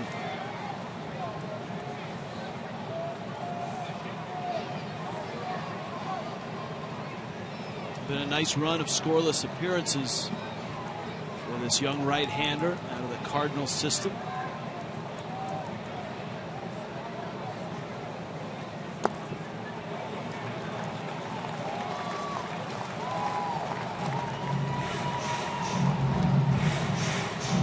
Full count now, 3-2.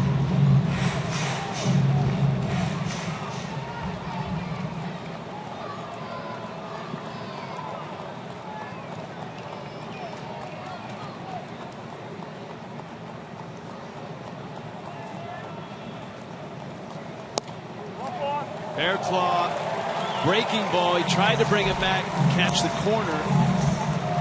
You know, you get the feeling he's really struggling with the command of his fastball, because with 3 balls on Freeman, he tried the breaking ball and missed. With 3 balls on Swisher, he tried the same pitch and missed with it.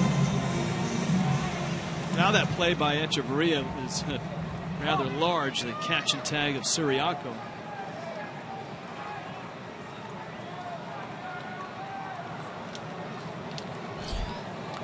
Here now, Adonis Garcia. He pulls a bouncer foul.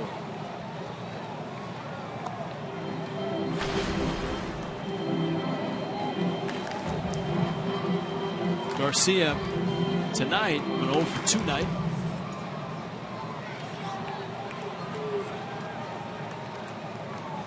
Freeman and Swisher at second and at first.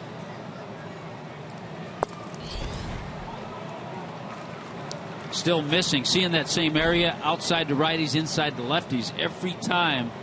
That just means he's yanking it a little bit too much. Get that pitch, that hand out there. Better with the breaking ball. In the air, Echeverria, shallow left, makes the catch. Bearclaw gets out of the 6th, and it's still 1-0.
7.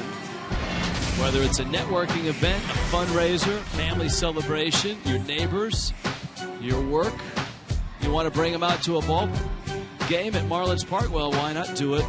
And you can do it as a group and get great ticket discounts. Not the all-new Clevelander Sunday brunch. Tommy Hutton loves the $5 mimosas. VIP groups as well. 1-877-MARLINS. Marlins.com/groups. Cole Gillespie, fastball, fouls it off. So here's Shelby Miller, guy who has the worst run support in all of baseball. The logic around the ballpark when everybody found out that Miller was going to start instead of Mike Fultonevich was, well, he's going to change his luck by starting in someone else's spot. Yeah, he's in somebody else's slot, so things would change for him, but right now he's thinking to himself they haven't changed a bit. No, they haven't. Gillespie homered to left on a hanging breaking ball. That was in the second. He gets fed fastballs here. But Shelby Miller has lowered his ERA. It's at 2.58. He's not walked a batter. His one mistake, that breaking ball to Cole Gillespie. It was a no-doubter, too. Gillespie to left, his second as a Marlin. Justin Bour, JT Realmuto with a couple of hits. Marlins have 6 hits. Braves have 2. 95-mile-an-hour fastball. 4th strikeout for Shelby Miller. A lot of strikeouts, and he only has, as you mentioned, just 4, but he's gone up with that fastball to put away hitters.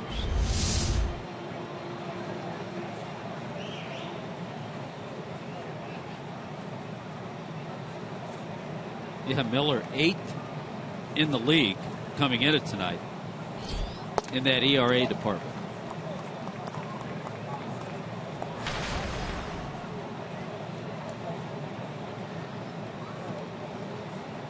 He's up there with guys like Greinke, Arrieta, Kershaw, Garrett Cole, Matt Harvey. Well, that's why he was an all-star. His ERA is so slender. Brian Morris in Miami's pen. In fact, his ERA has dropped to 2.57.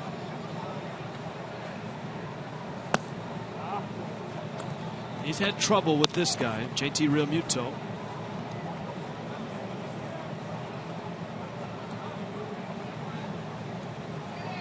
Small sample size theater.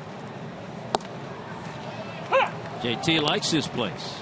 But good numbers to start with. One more year at the TED. I don't think they've quite figured out what to do with this place once the Braves leave. To right, Markakis, and he makes the catch. So 95 pitches in. Shelby Miller with a couple outs here in the 7th. Christian Yelich is on deck. Saw Brian Morris in the bullpen. Miami's pen still has 3 innings to go. And it was a pen yesterday that had to work Eric Cordier, Brian Ellington, and then Barraclough as well.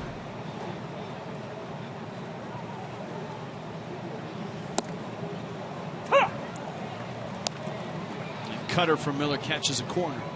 A ball and a strike.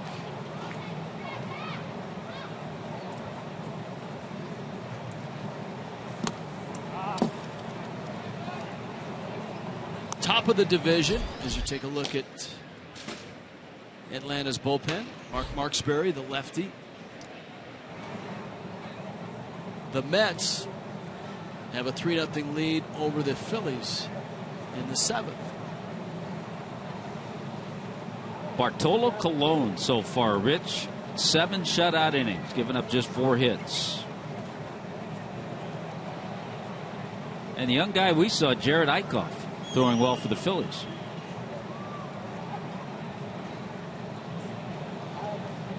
Nationals have a 1-0 lead in St. Louis. That's bottom 3. Edge, little dribbler, third base side. Good first step by Garcia, and a strong throw gets him. Very impressive, Shelby Miller tonight. But it's the Marlins who have a 1-0 lead.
For Miami, 5 1/3 before a blister forced him out. Shelby Miller has been, well, Shelby Miller. Really good without any run support.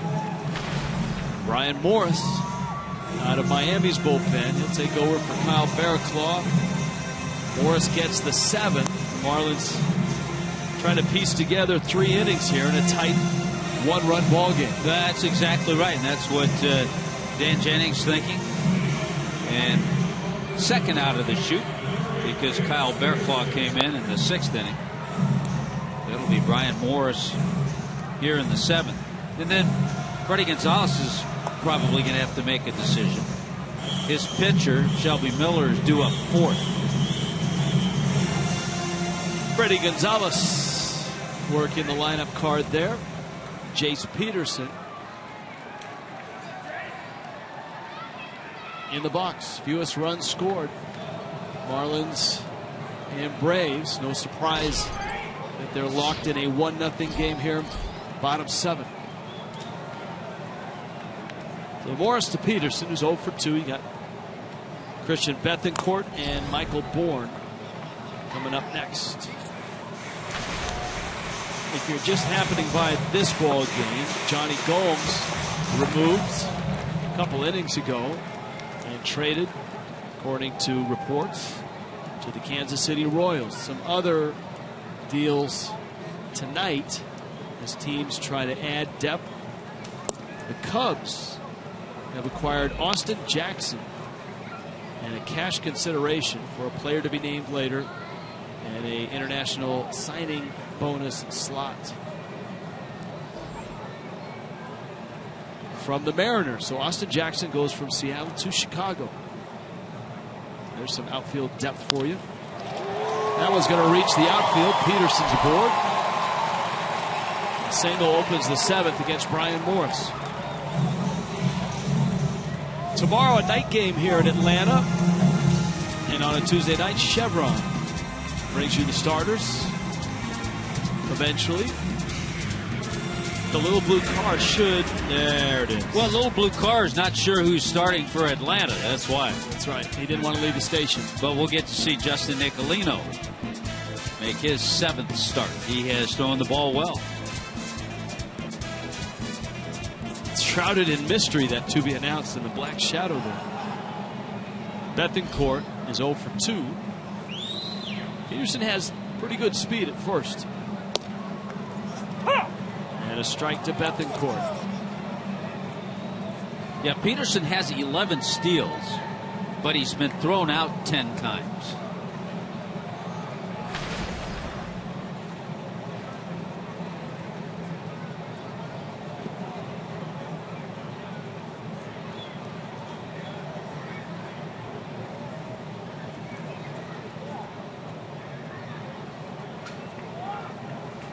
Bethancourt's bunt is popped up. MLB.com is reporting that the Yankees put a waiver claim in on David Robertson of the White Sox, a former Yankee.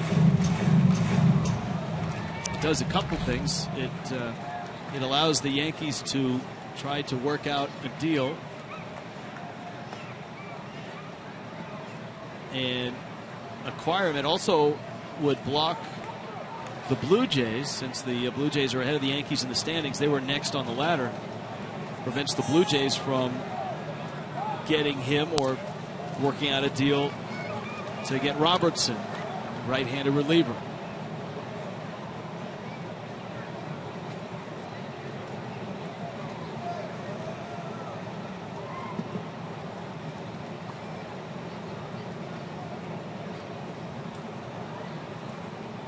One-two to Bethancourt.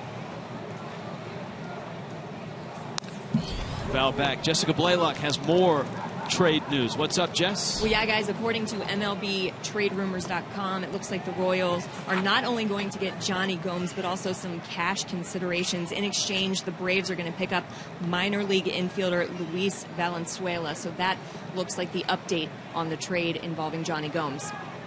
Cash considerations. Not Kevin Cash, skipper of the Rays. Not Dave Cash, the former Pirate. Or Philly.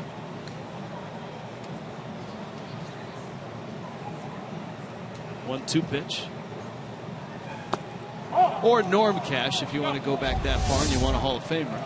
This was the exit for Johnny Gomes. You know what would have been really awesome, Tommy, is if, remember his stylish exit from the mound when he finished his pitching? If he had struck that man out, triumphantly left the mound, and then hugged everybody out and gone on to the Royals all in one fell swoop. Now, a well-liked veteran, without question. Bouncer, edge to his right, got one. Gordon's turn, got two. Nicely done. Two of the very best in Major League Baseball defensively this year, up the middle. And Adeiny Echeverria and D. Gordon. More dazzling stuff from those two guys up the middle. That wasn't an easy hop. The ball kind of stayed down on Echeverria. Watch here. Stays down. He throws right where he catches it and then gives the good feed. And then D. Gordon, when he has to, shows off that strong arm. Some will say that for a guy like Gordon, it's a shortstop arm. And of course, it was a shortstop coming up and then arriving in the big leagues with the Dodgers. You and I, and it always is great to chat with Perry Hill before the game about his infielders. Talking about the middle infield, talking about Martin Prado.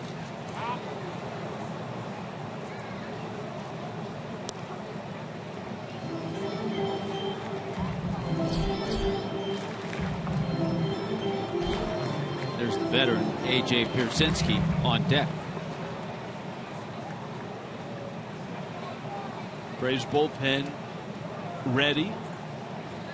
It's been 7 great innings for Shelby Miller, but the Marlins have been better. I like what Perry Hill told us about the thinking of those guys up the middle. You have to think almost as if you're a hitter. If you're a hitter and the count's 2-0, you're looking for a pitch to pull. So if the count goes 2-0, you think the hitter may get a pitch to try to pull. Prado crossed the diamond. Nice inning from Brian Morris. 7 in the books, and it's Miami on top, 1-0.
We go.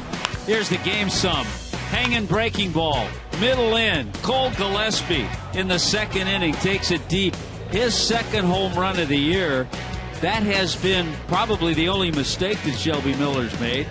It's been the only run of this ball game. 7 strong for Miller. He's going to come out right here. Chris Narveson, a super job, 5 1/3 innings, giving up just 2 singles. I think Miller came out to warm up just to see if the Marlins would announce Christian Yelich. And once he was announced, Freddie Gonzalez made the motion to his bullpen to bring in the lefty. And that makes the folks at West Kendall Toyota quite happy.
Matt Marksberry. It's been an interesting year for Marksberry. Started the season actually in A-ball, moved up to AAA, and here he is making his 16th appearance. First couple of years of his career, he drafted in the 15th round, 2013. First couple of years he was a starter, but all of a sudden the Braves have moved him into a bullpen role. Out of Campbell University, North Carolina. I'm sure Jack McKeon's been to some ball games at Campbell University.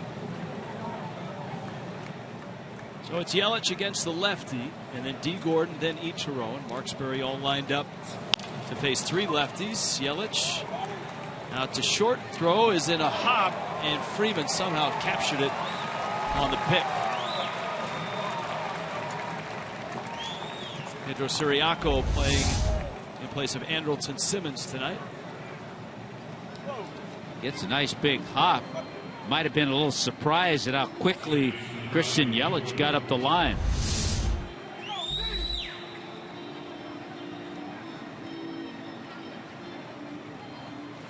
You take that as a good sign. Well, we talked about it even in Washington yesterday. Running is not the problem for Yelich. It's banging that knee on a head first slide, diving back to a bag, maybe trying to make a diving catch.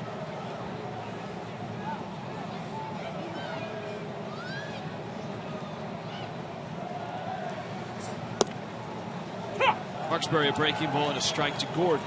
You know, with D. Gordon tonight, 0 for 3. D's average is at 330. I was just looking at that Nationals box score. Harper 0 for 1 with a walk. He's at 330. See, it was easier to do that when the Marlins were playing the Nationals.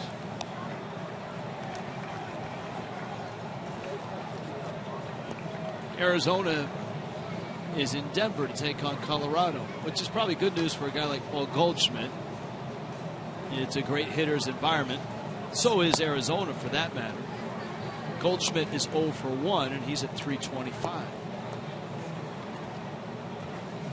And the Mets continue to roll. Top 9. Jury's Familia in. It's 3-0 New York. Familia is in. Colon went 8 shutout innings. Gordon foul tip into the glove of Bethencourt. So Marksbury has a couple outs. Here are the results of the Data Strong fan tweet of the night. Judy.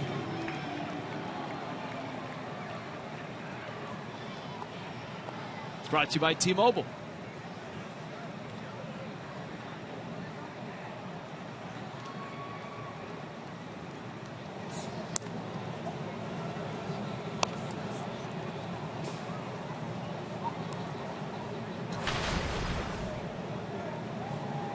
Ichiro has hit 3 balls in the air, 2 to left, 1 to center.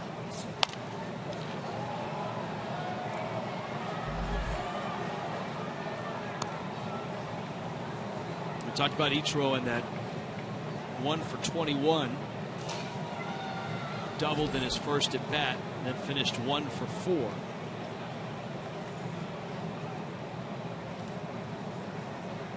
$2,925 is where Ichiro is right now. All of those hits came after he turned 27. Obviously, his first 9 years in Japan. The only guy with more hits after he was 27 in the big leagues was Pete Rose.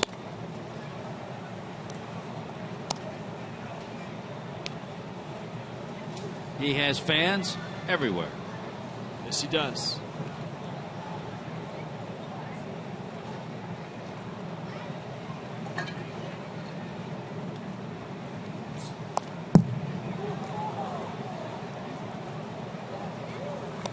That one in on his hands.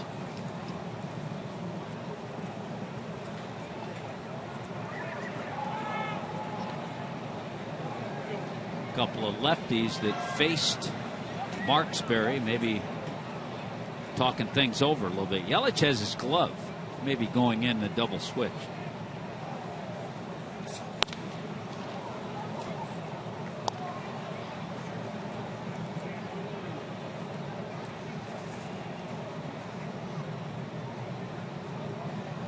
Ichiro fans want to capture 2,926. And chopper wide of first. We talked about this one other time. Can you recall a time this year that Ichiro got jammed and broke his bat? I can't. We'll have to ask. Yeah. That's a good question for tomorrow. Uh-oh. Ah, there you go, How Tommy. about that? How about that? You could hear it from up here. Fastball kind of buzzes in. That's where Marksbury has really thrown him and pounded him.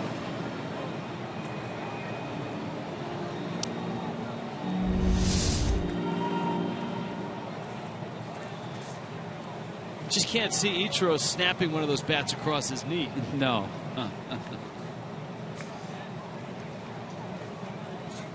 In the dirt, he'll lay that bat down carefully. Oh, nicely. Just lay it down gently. We've told the story before. The time that he threw the bat, and then it felt so bad he wrote a letter to the manufacturer apologizing. And from that point forward, when he walks, lays it down like that.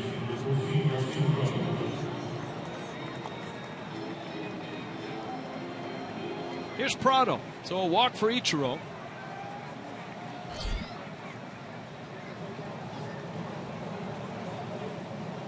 Prado an infield hit. Marksbury misses away.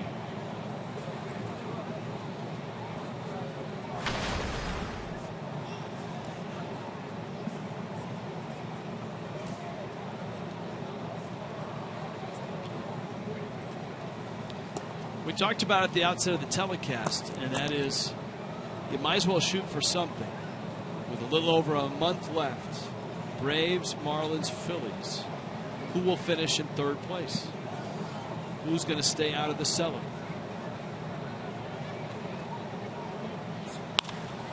Prado drives it right center field. It's hit deep. Markakis won't get it, and Ichiro is flying towards third.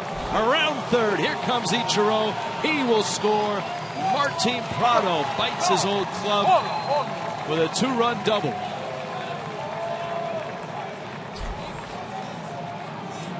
Yeah, we talked about Martin Prado has hit the ball pretty hard all night. An infield single, then he lined out, hit that sharp ball back to the mound that Miller was able to flag down. This time drives it into the gap and really over the head of Markakis. And with that, Ichiro scored easily from first base. What a big insurance run provided by Martin Prado.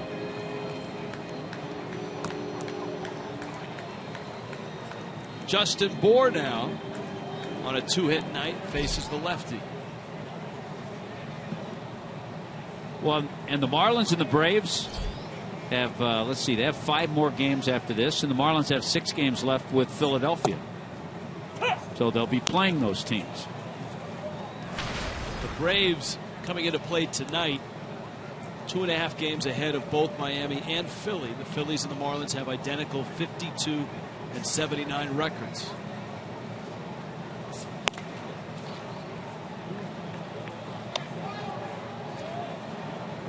And you mentioned the Mets close to putting away the Phillies tonight. Nationals have lost their lead in St. Louis. It's 2-1 Cardinals, 4th inning. I say that, but I see where Familia has walked a batter and given up a couple of hits in the 9th inning. Big series starts tonight in Los Angeles, Giants and Dodgers.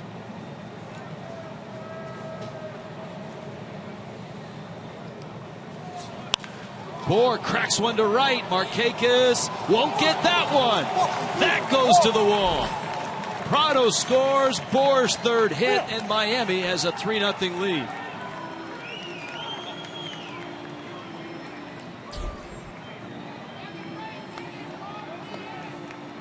Always good to see Justin Bour is getting more and more opportunities to hit against lefties. Drive a ball this way, a little flat slider, middle of the plate. Big guy doesn't let that one get by. His 3rd base hit tonight, a big one, driving in another.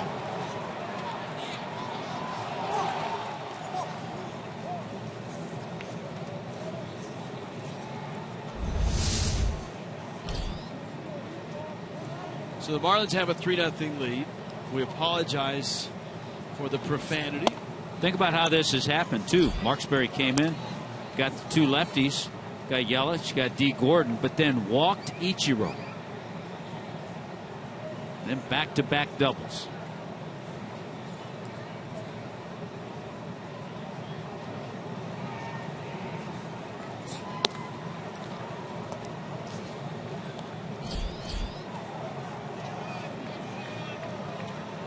Peter Moylan in the Braves pen.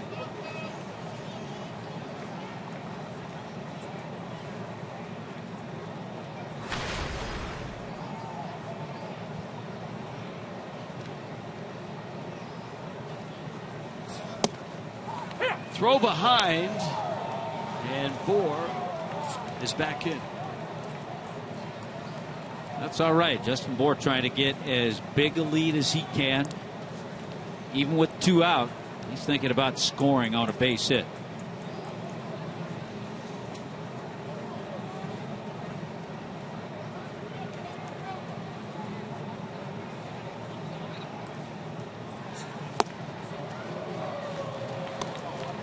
Two and 2. Mike Dunn in Miami's pen.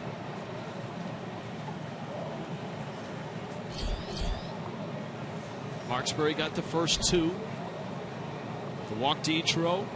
Doubles by Prado and Bour. And Dietrich stays alive.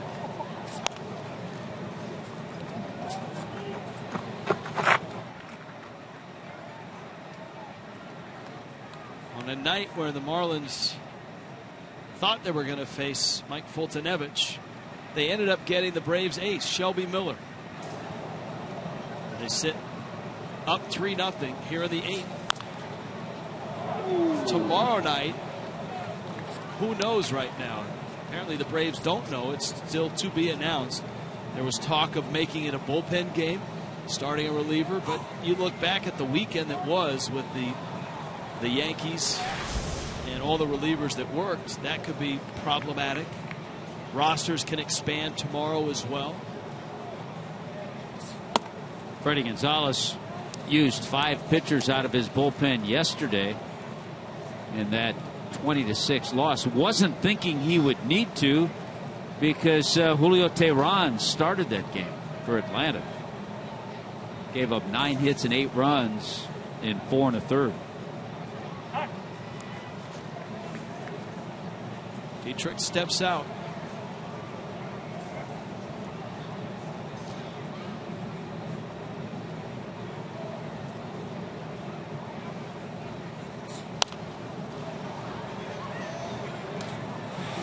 Good battle going on between Mark Sperry and Derek Dietrich.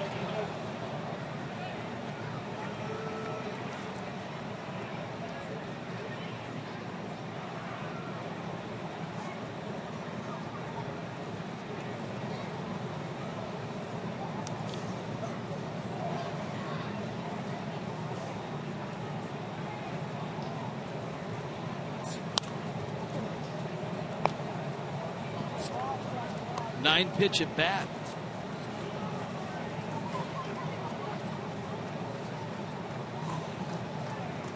You can see where 9 was. Bohr still at second.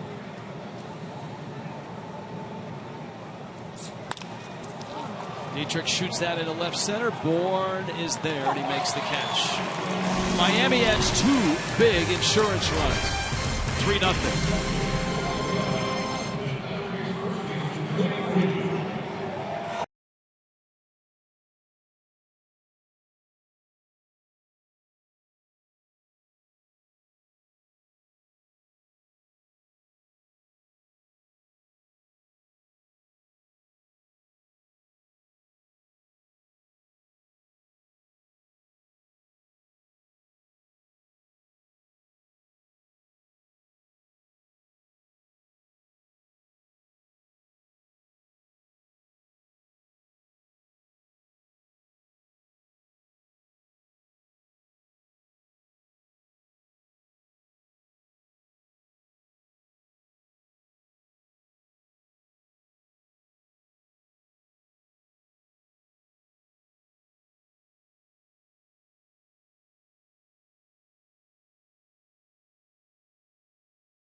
Runs in the 8th inning. Well, the last time we were here in Atlanta, D. Gordon was able to have his cousin Jay at the game.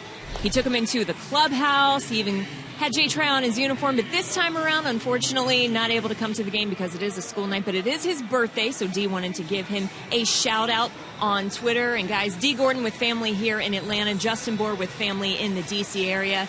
I'm sure it's nice for these guys to be able to come to cities where there are some familiar faces. Without question. Nice to see Christian Yelich in left field. This was the ballpark in which he banged that knee into the wall.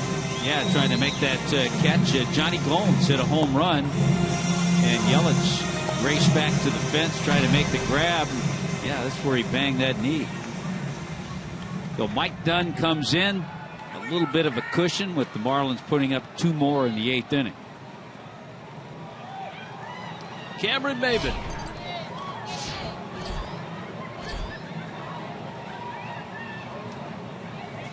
Then you got top of the order, Nick Markakis, Pedro Siriaco. By the way, Rich, the Mets did put away the Phillies 3-1. The Mets this year are 13-1 against Philadelphia. The season series. Quickly, it's 0-2. Mike Dunn's been on a nice little roll. He has come in. The fastball's been live. The slider's been good.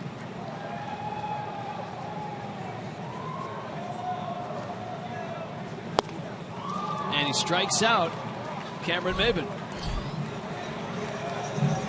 for an out here in the bottom of the 8th. Geico Marlins moment, 2005. Jeremy Hermida hits a grand slam in his first Major League plate appearance. Hermida from this area. Now playing overseas. How's that? I got to find where he is now. I think he was off in either Korea. We were thinking Korea. I think we got distracted. We were talking about that before the game. You know, the funny thing was we were. I was going to look up Hermida, and I ended up looking up Gabby Sanchez, ex-Marlins for 100, please. And playing overseas. Yeah, no, I know exactly where he's playing. He's playing in Japan, Rakuten.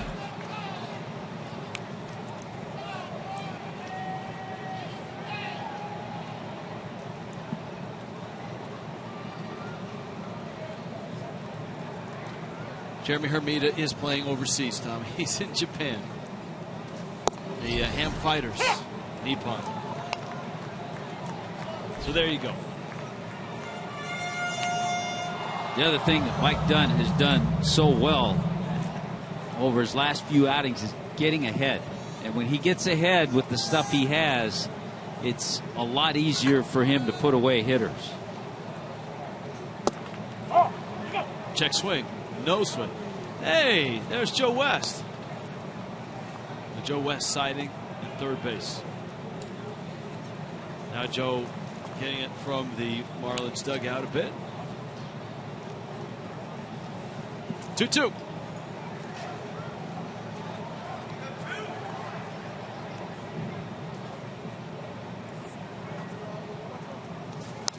See, Joe West has that look that if ever there's another popular baseball movie made and you need an umpire, Joe West has that look. You know, the funny thing was, I was thinking the same thing about Justin Bour in D.C.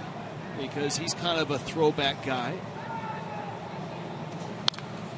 Justin Bour, big, burly, kind of like in, was it The Natural? The Whammer? I think the Whammer was the big slugger at the time. He could have played one of the big sluggers in Major League, too. Well, true. I mean, Pete Vukovich played one of the big sluggers. But since Bour doesn't wear batting gloves, that's why I thought he would fit back in the 20s or the 30s. Mm-hmm. Also a big fan of donuts, as he showed on MLB Network. That one fouled up into the seats.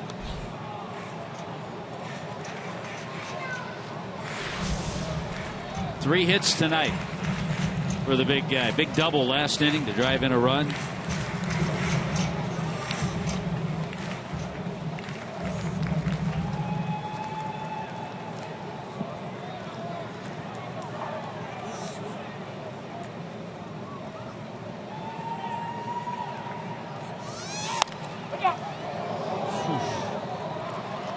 I think you could hear Markakis yell, "Look out."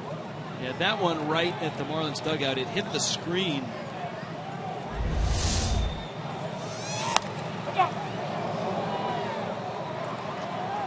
wasn't Markakis. Somebody yelled.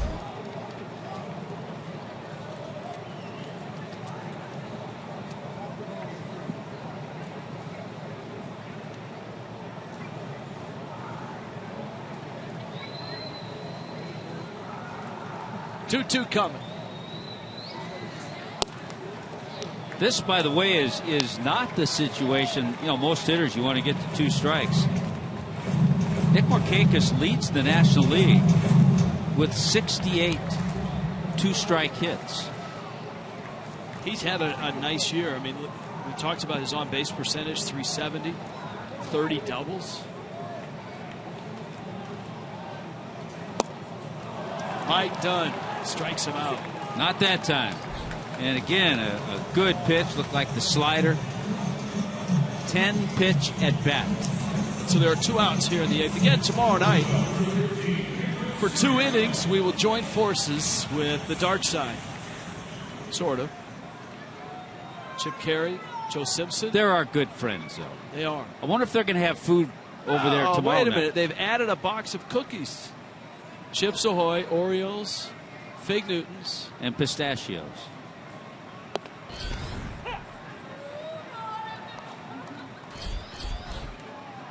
Lively as always. Joe and Chip. We will have fun tomorrow night, Tom. Yeah, we will. We pledge to have fun. They are 2 good guys. They're 2 of our favorites. 0-1. Siriaco. The count 0-2.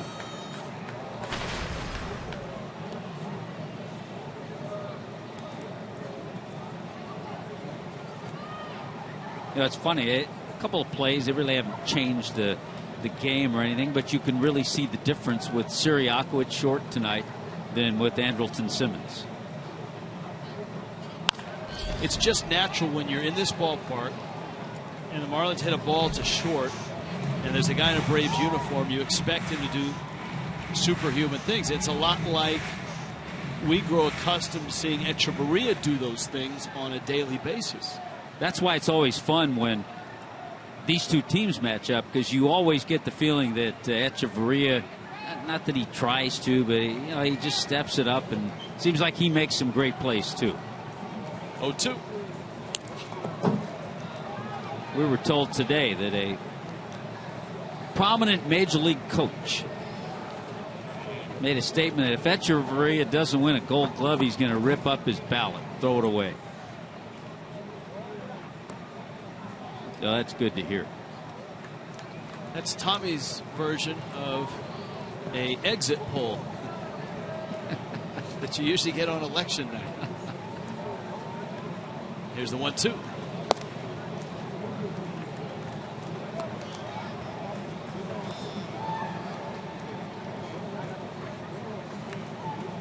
The Cubs are out of their pajamas and in uniform and leading the Reds 4-3 in the bottom of the 5th.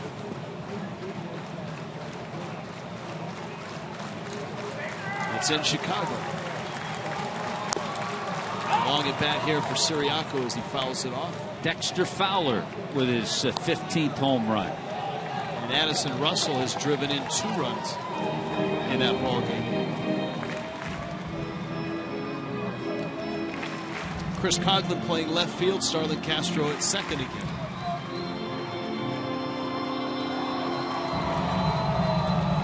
Mets beat the Phillies 3-1.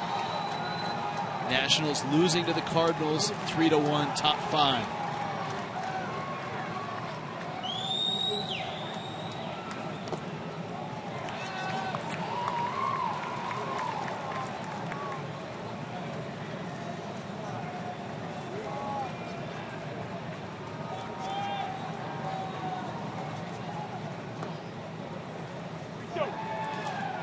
See what Mike Dunn wants to use as his put-away pitch. He's got a couple of weapons. Got the fastball, has the slider.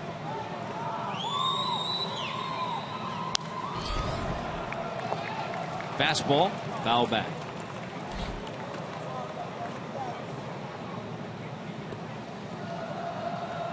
Yankees are losing 3-2 to the Red Sox, bottom 7.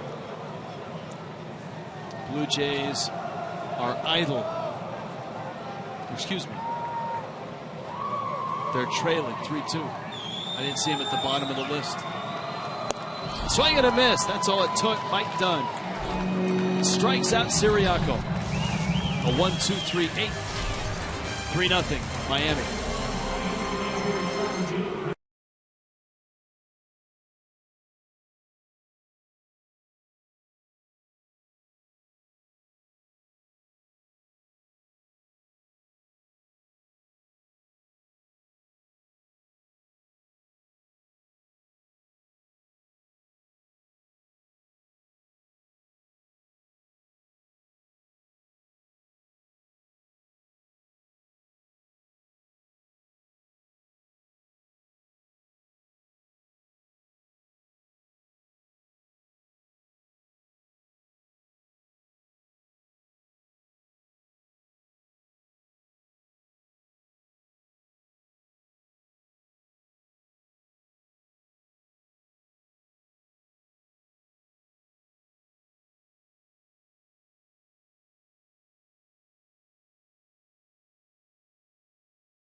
This was a key play in the 6th inning.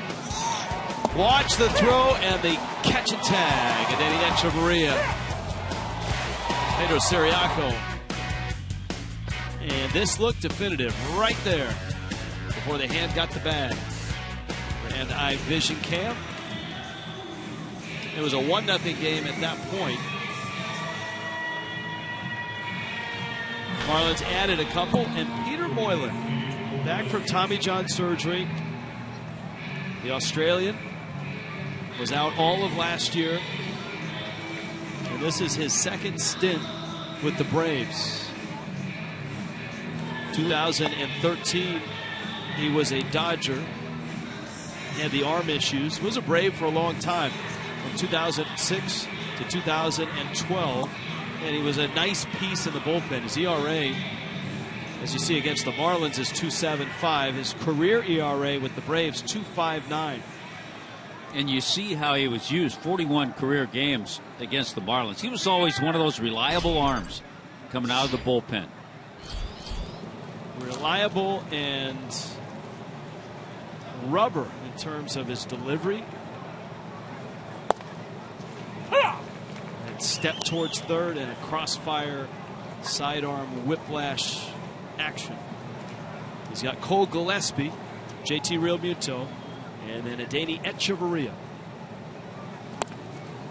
Well, there was a time when that Braves bullpen lined up 3 or 4 quality arms. Moylan,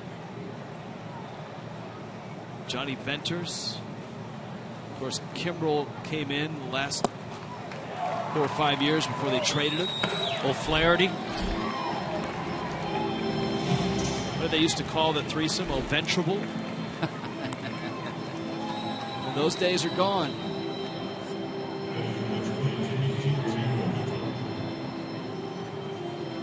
Gillespie goes down.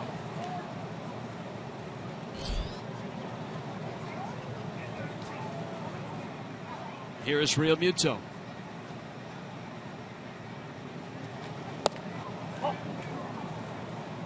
Just keeps that breaking ball. He tantalizes you with it just off the plate.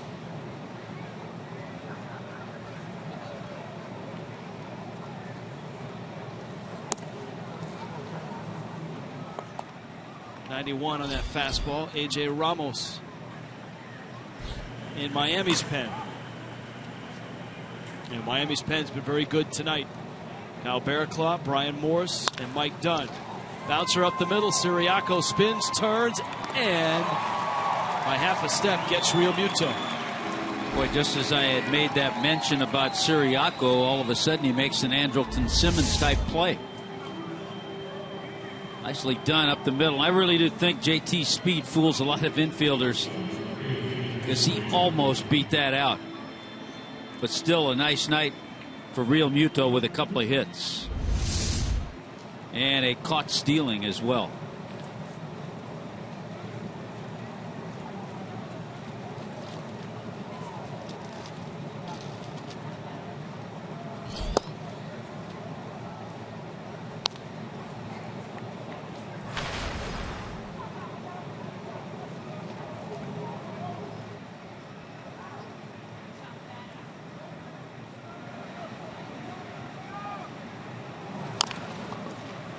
Over the mound, Siriaco safe at first.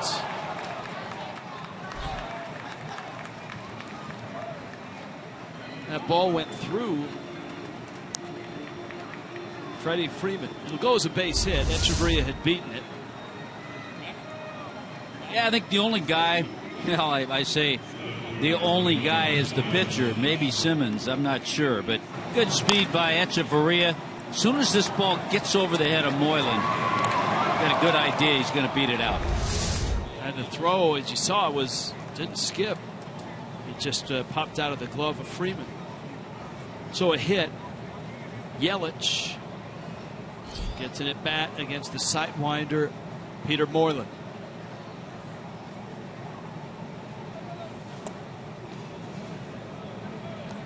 Yeah, that Cleveland-Toronto game is now 4-2 Cleveland. Bottom 9 in Toronto. The Yankee game is 3-2 Boston. Bottom 7 in Boston.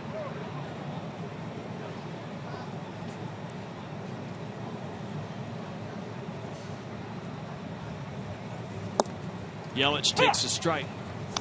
In the East, American League, Blue Jays lead is a game and a half. That was the David Price start for Toronto. He pitched well, gave up just 6 hits and 3 runs in 7 innings.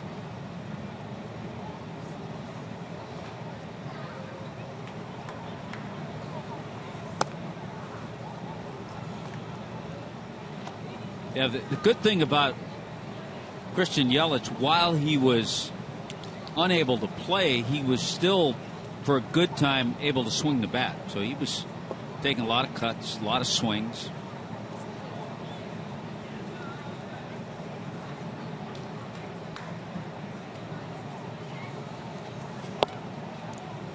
Moylan comes in, and it's 2-1.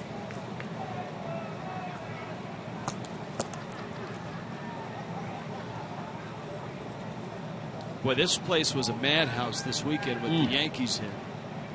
And a very small crowd here. Moylan drops the ball, and that's a balk. I think the Saturday crowd was almost 50,000. And you're right. Not so tonight. Moylan, watch him spin the ball a little bit. There it is. That's an easy call. That's a layup. That's a layup. Yeah, Saturday was a sellout here at Turner Field.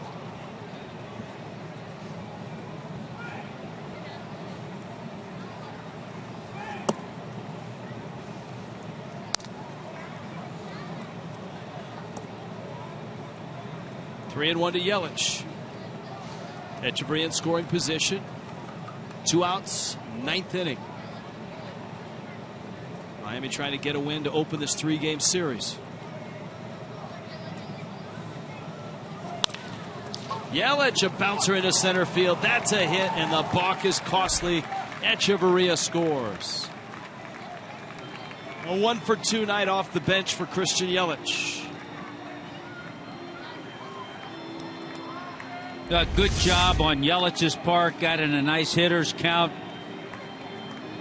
Found the middle, the balk, put the runner in scoring position, and Echeverria able to come in and score.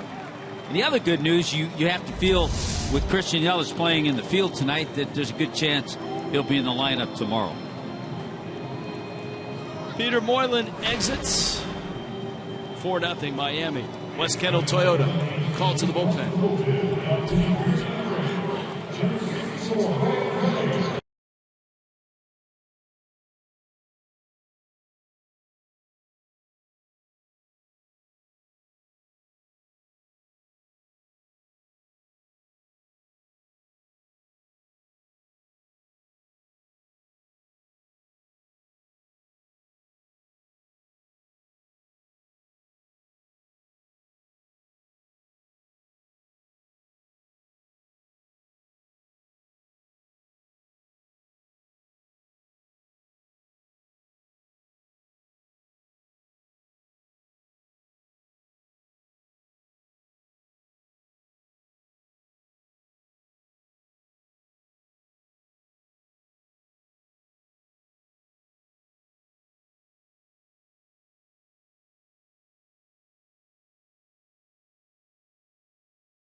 A couple of 2-out hits, the balk in between. And a 4-0 lead now. Ryan Kelly next out of the Braves bullpen. And you've got to think the Braves, not knowing tomorrow night's starter, possibly a bullpen game, are going to have to make some moves. The rosters expand. They can bring up anybody they want, really. Well, it's not all that true. Guy has to be on the 40-man roster, but anyone that's on that 40-man that's down there that can help him either out of the pen or as a rotation. Kelly was recalled today. This will be his 5th stint with the Braves this year. That gives you an indication of the disruption they've had in their bullpen. Gordon to left, hits it pretty well. Swisher goes back, reaches up and makes the catch on the track. Miami gets another run. A.J. Ramos in the ninth, 4-0 Marlins.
Florida Honda dealers by Kubota. For more information or to find a participating dealer, go to FloridaKubotaDealers.com.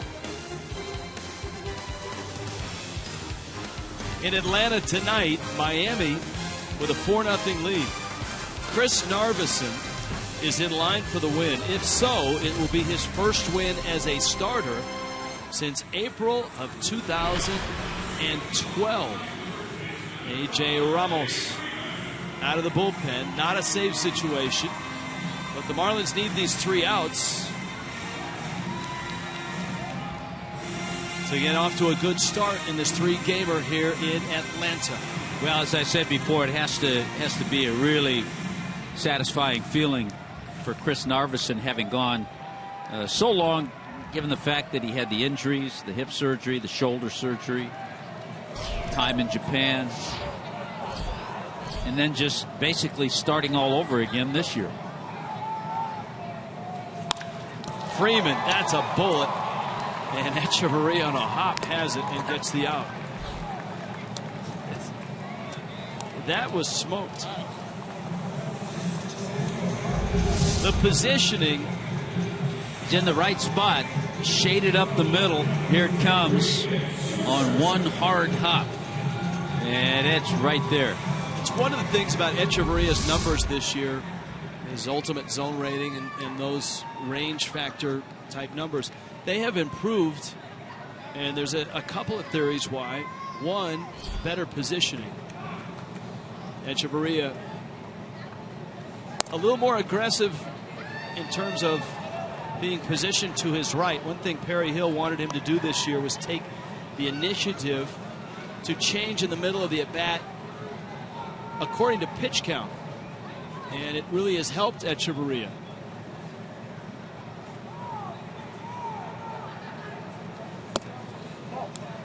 Nick Swisher takes down low.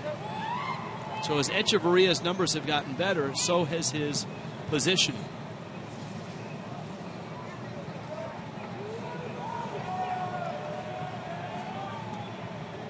The 2-0 pitch. And it's taken. It's one of the things we've talked about with all of those advanced metrics defensively. One thing they aren't able to do is get pre-pitch positioning. So the grids where they judge range and such are a static grid. And so positioning, especially nowadays with so much shifting and moving, I think they're just getting to the point where they're hopeful with the StatCast able to get pre-pitch positioning. As Swisher walks.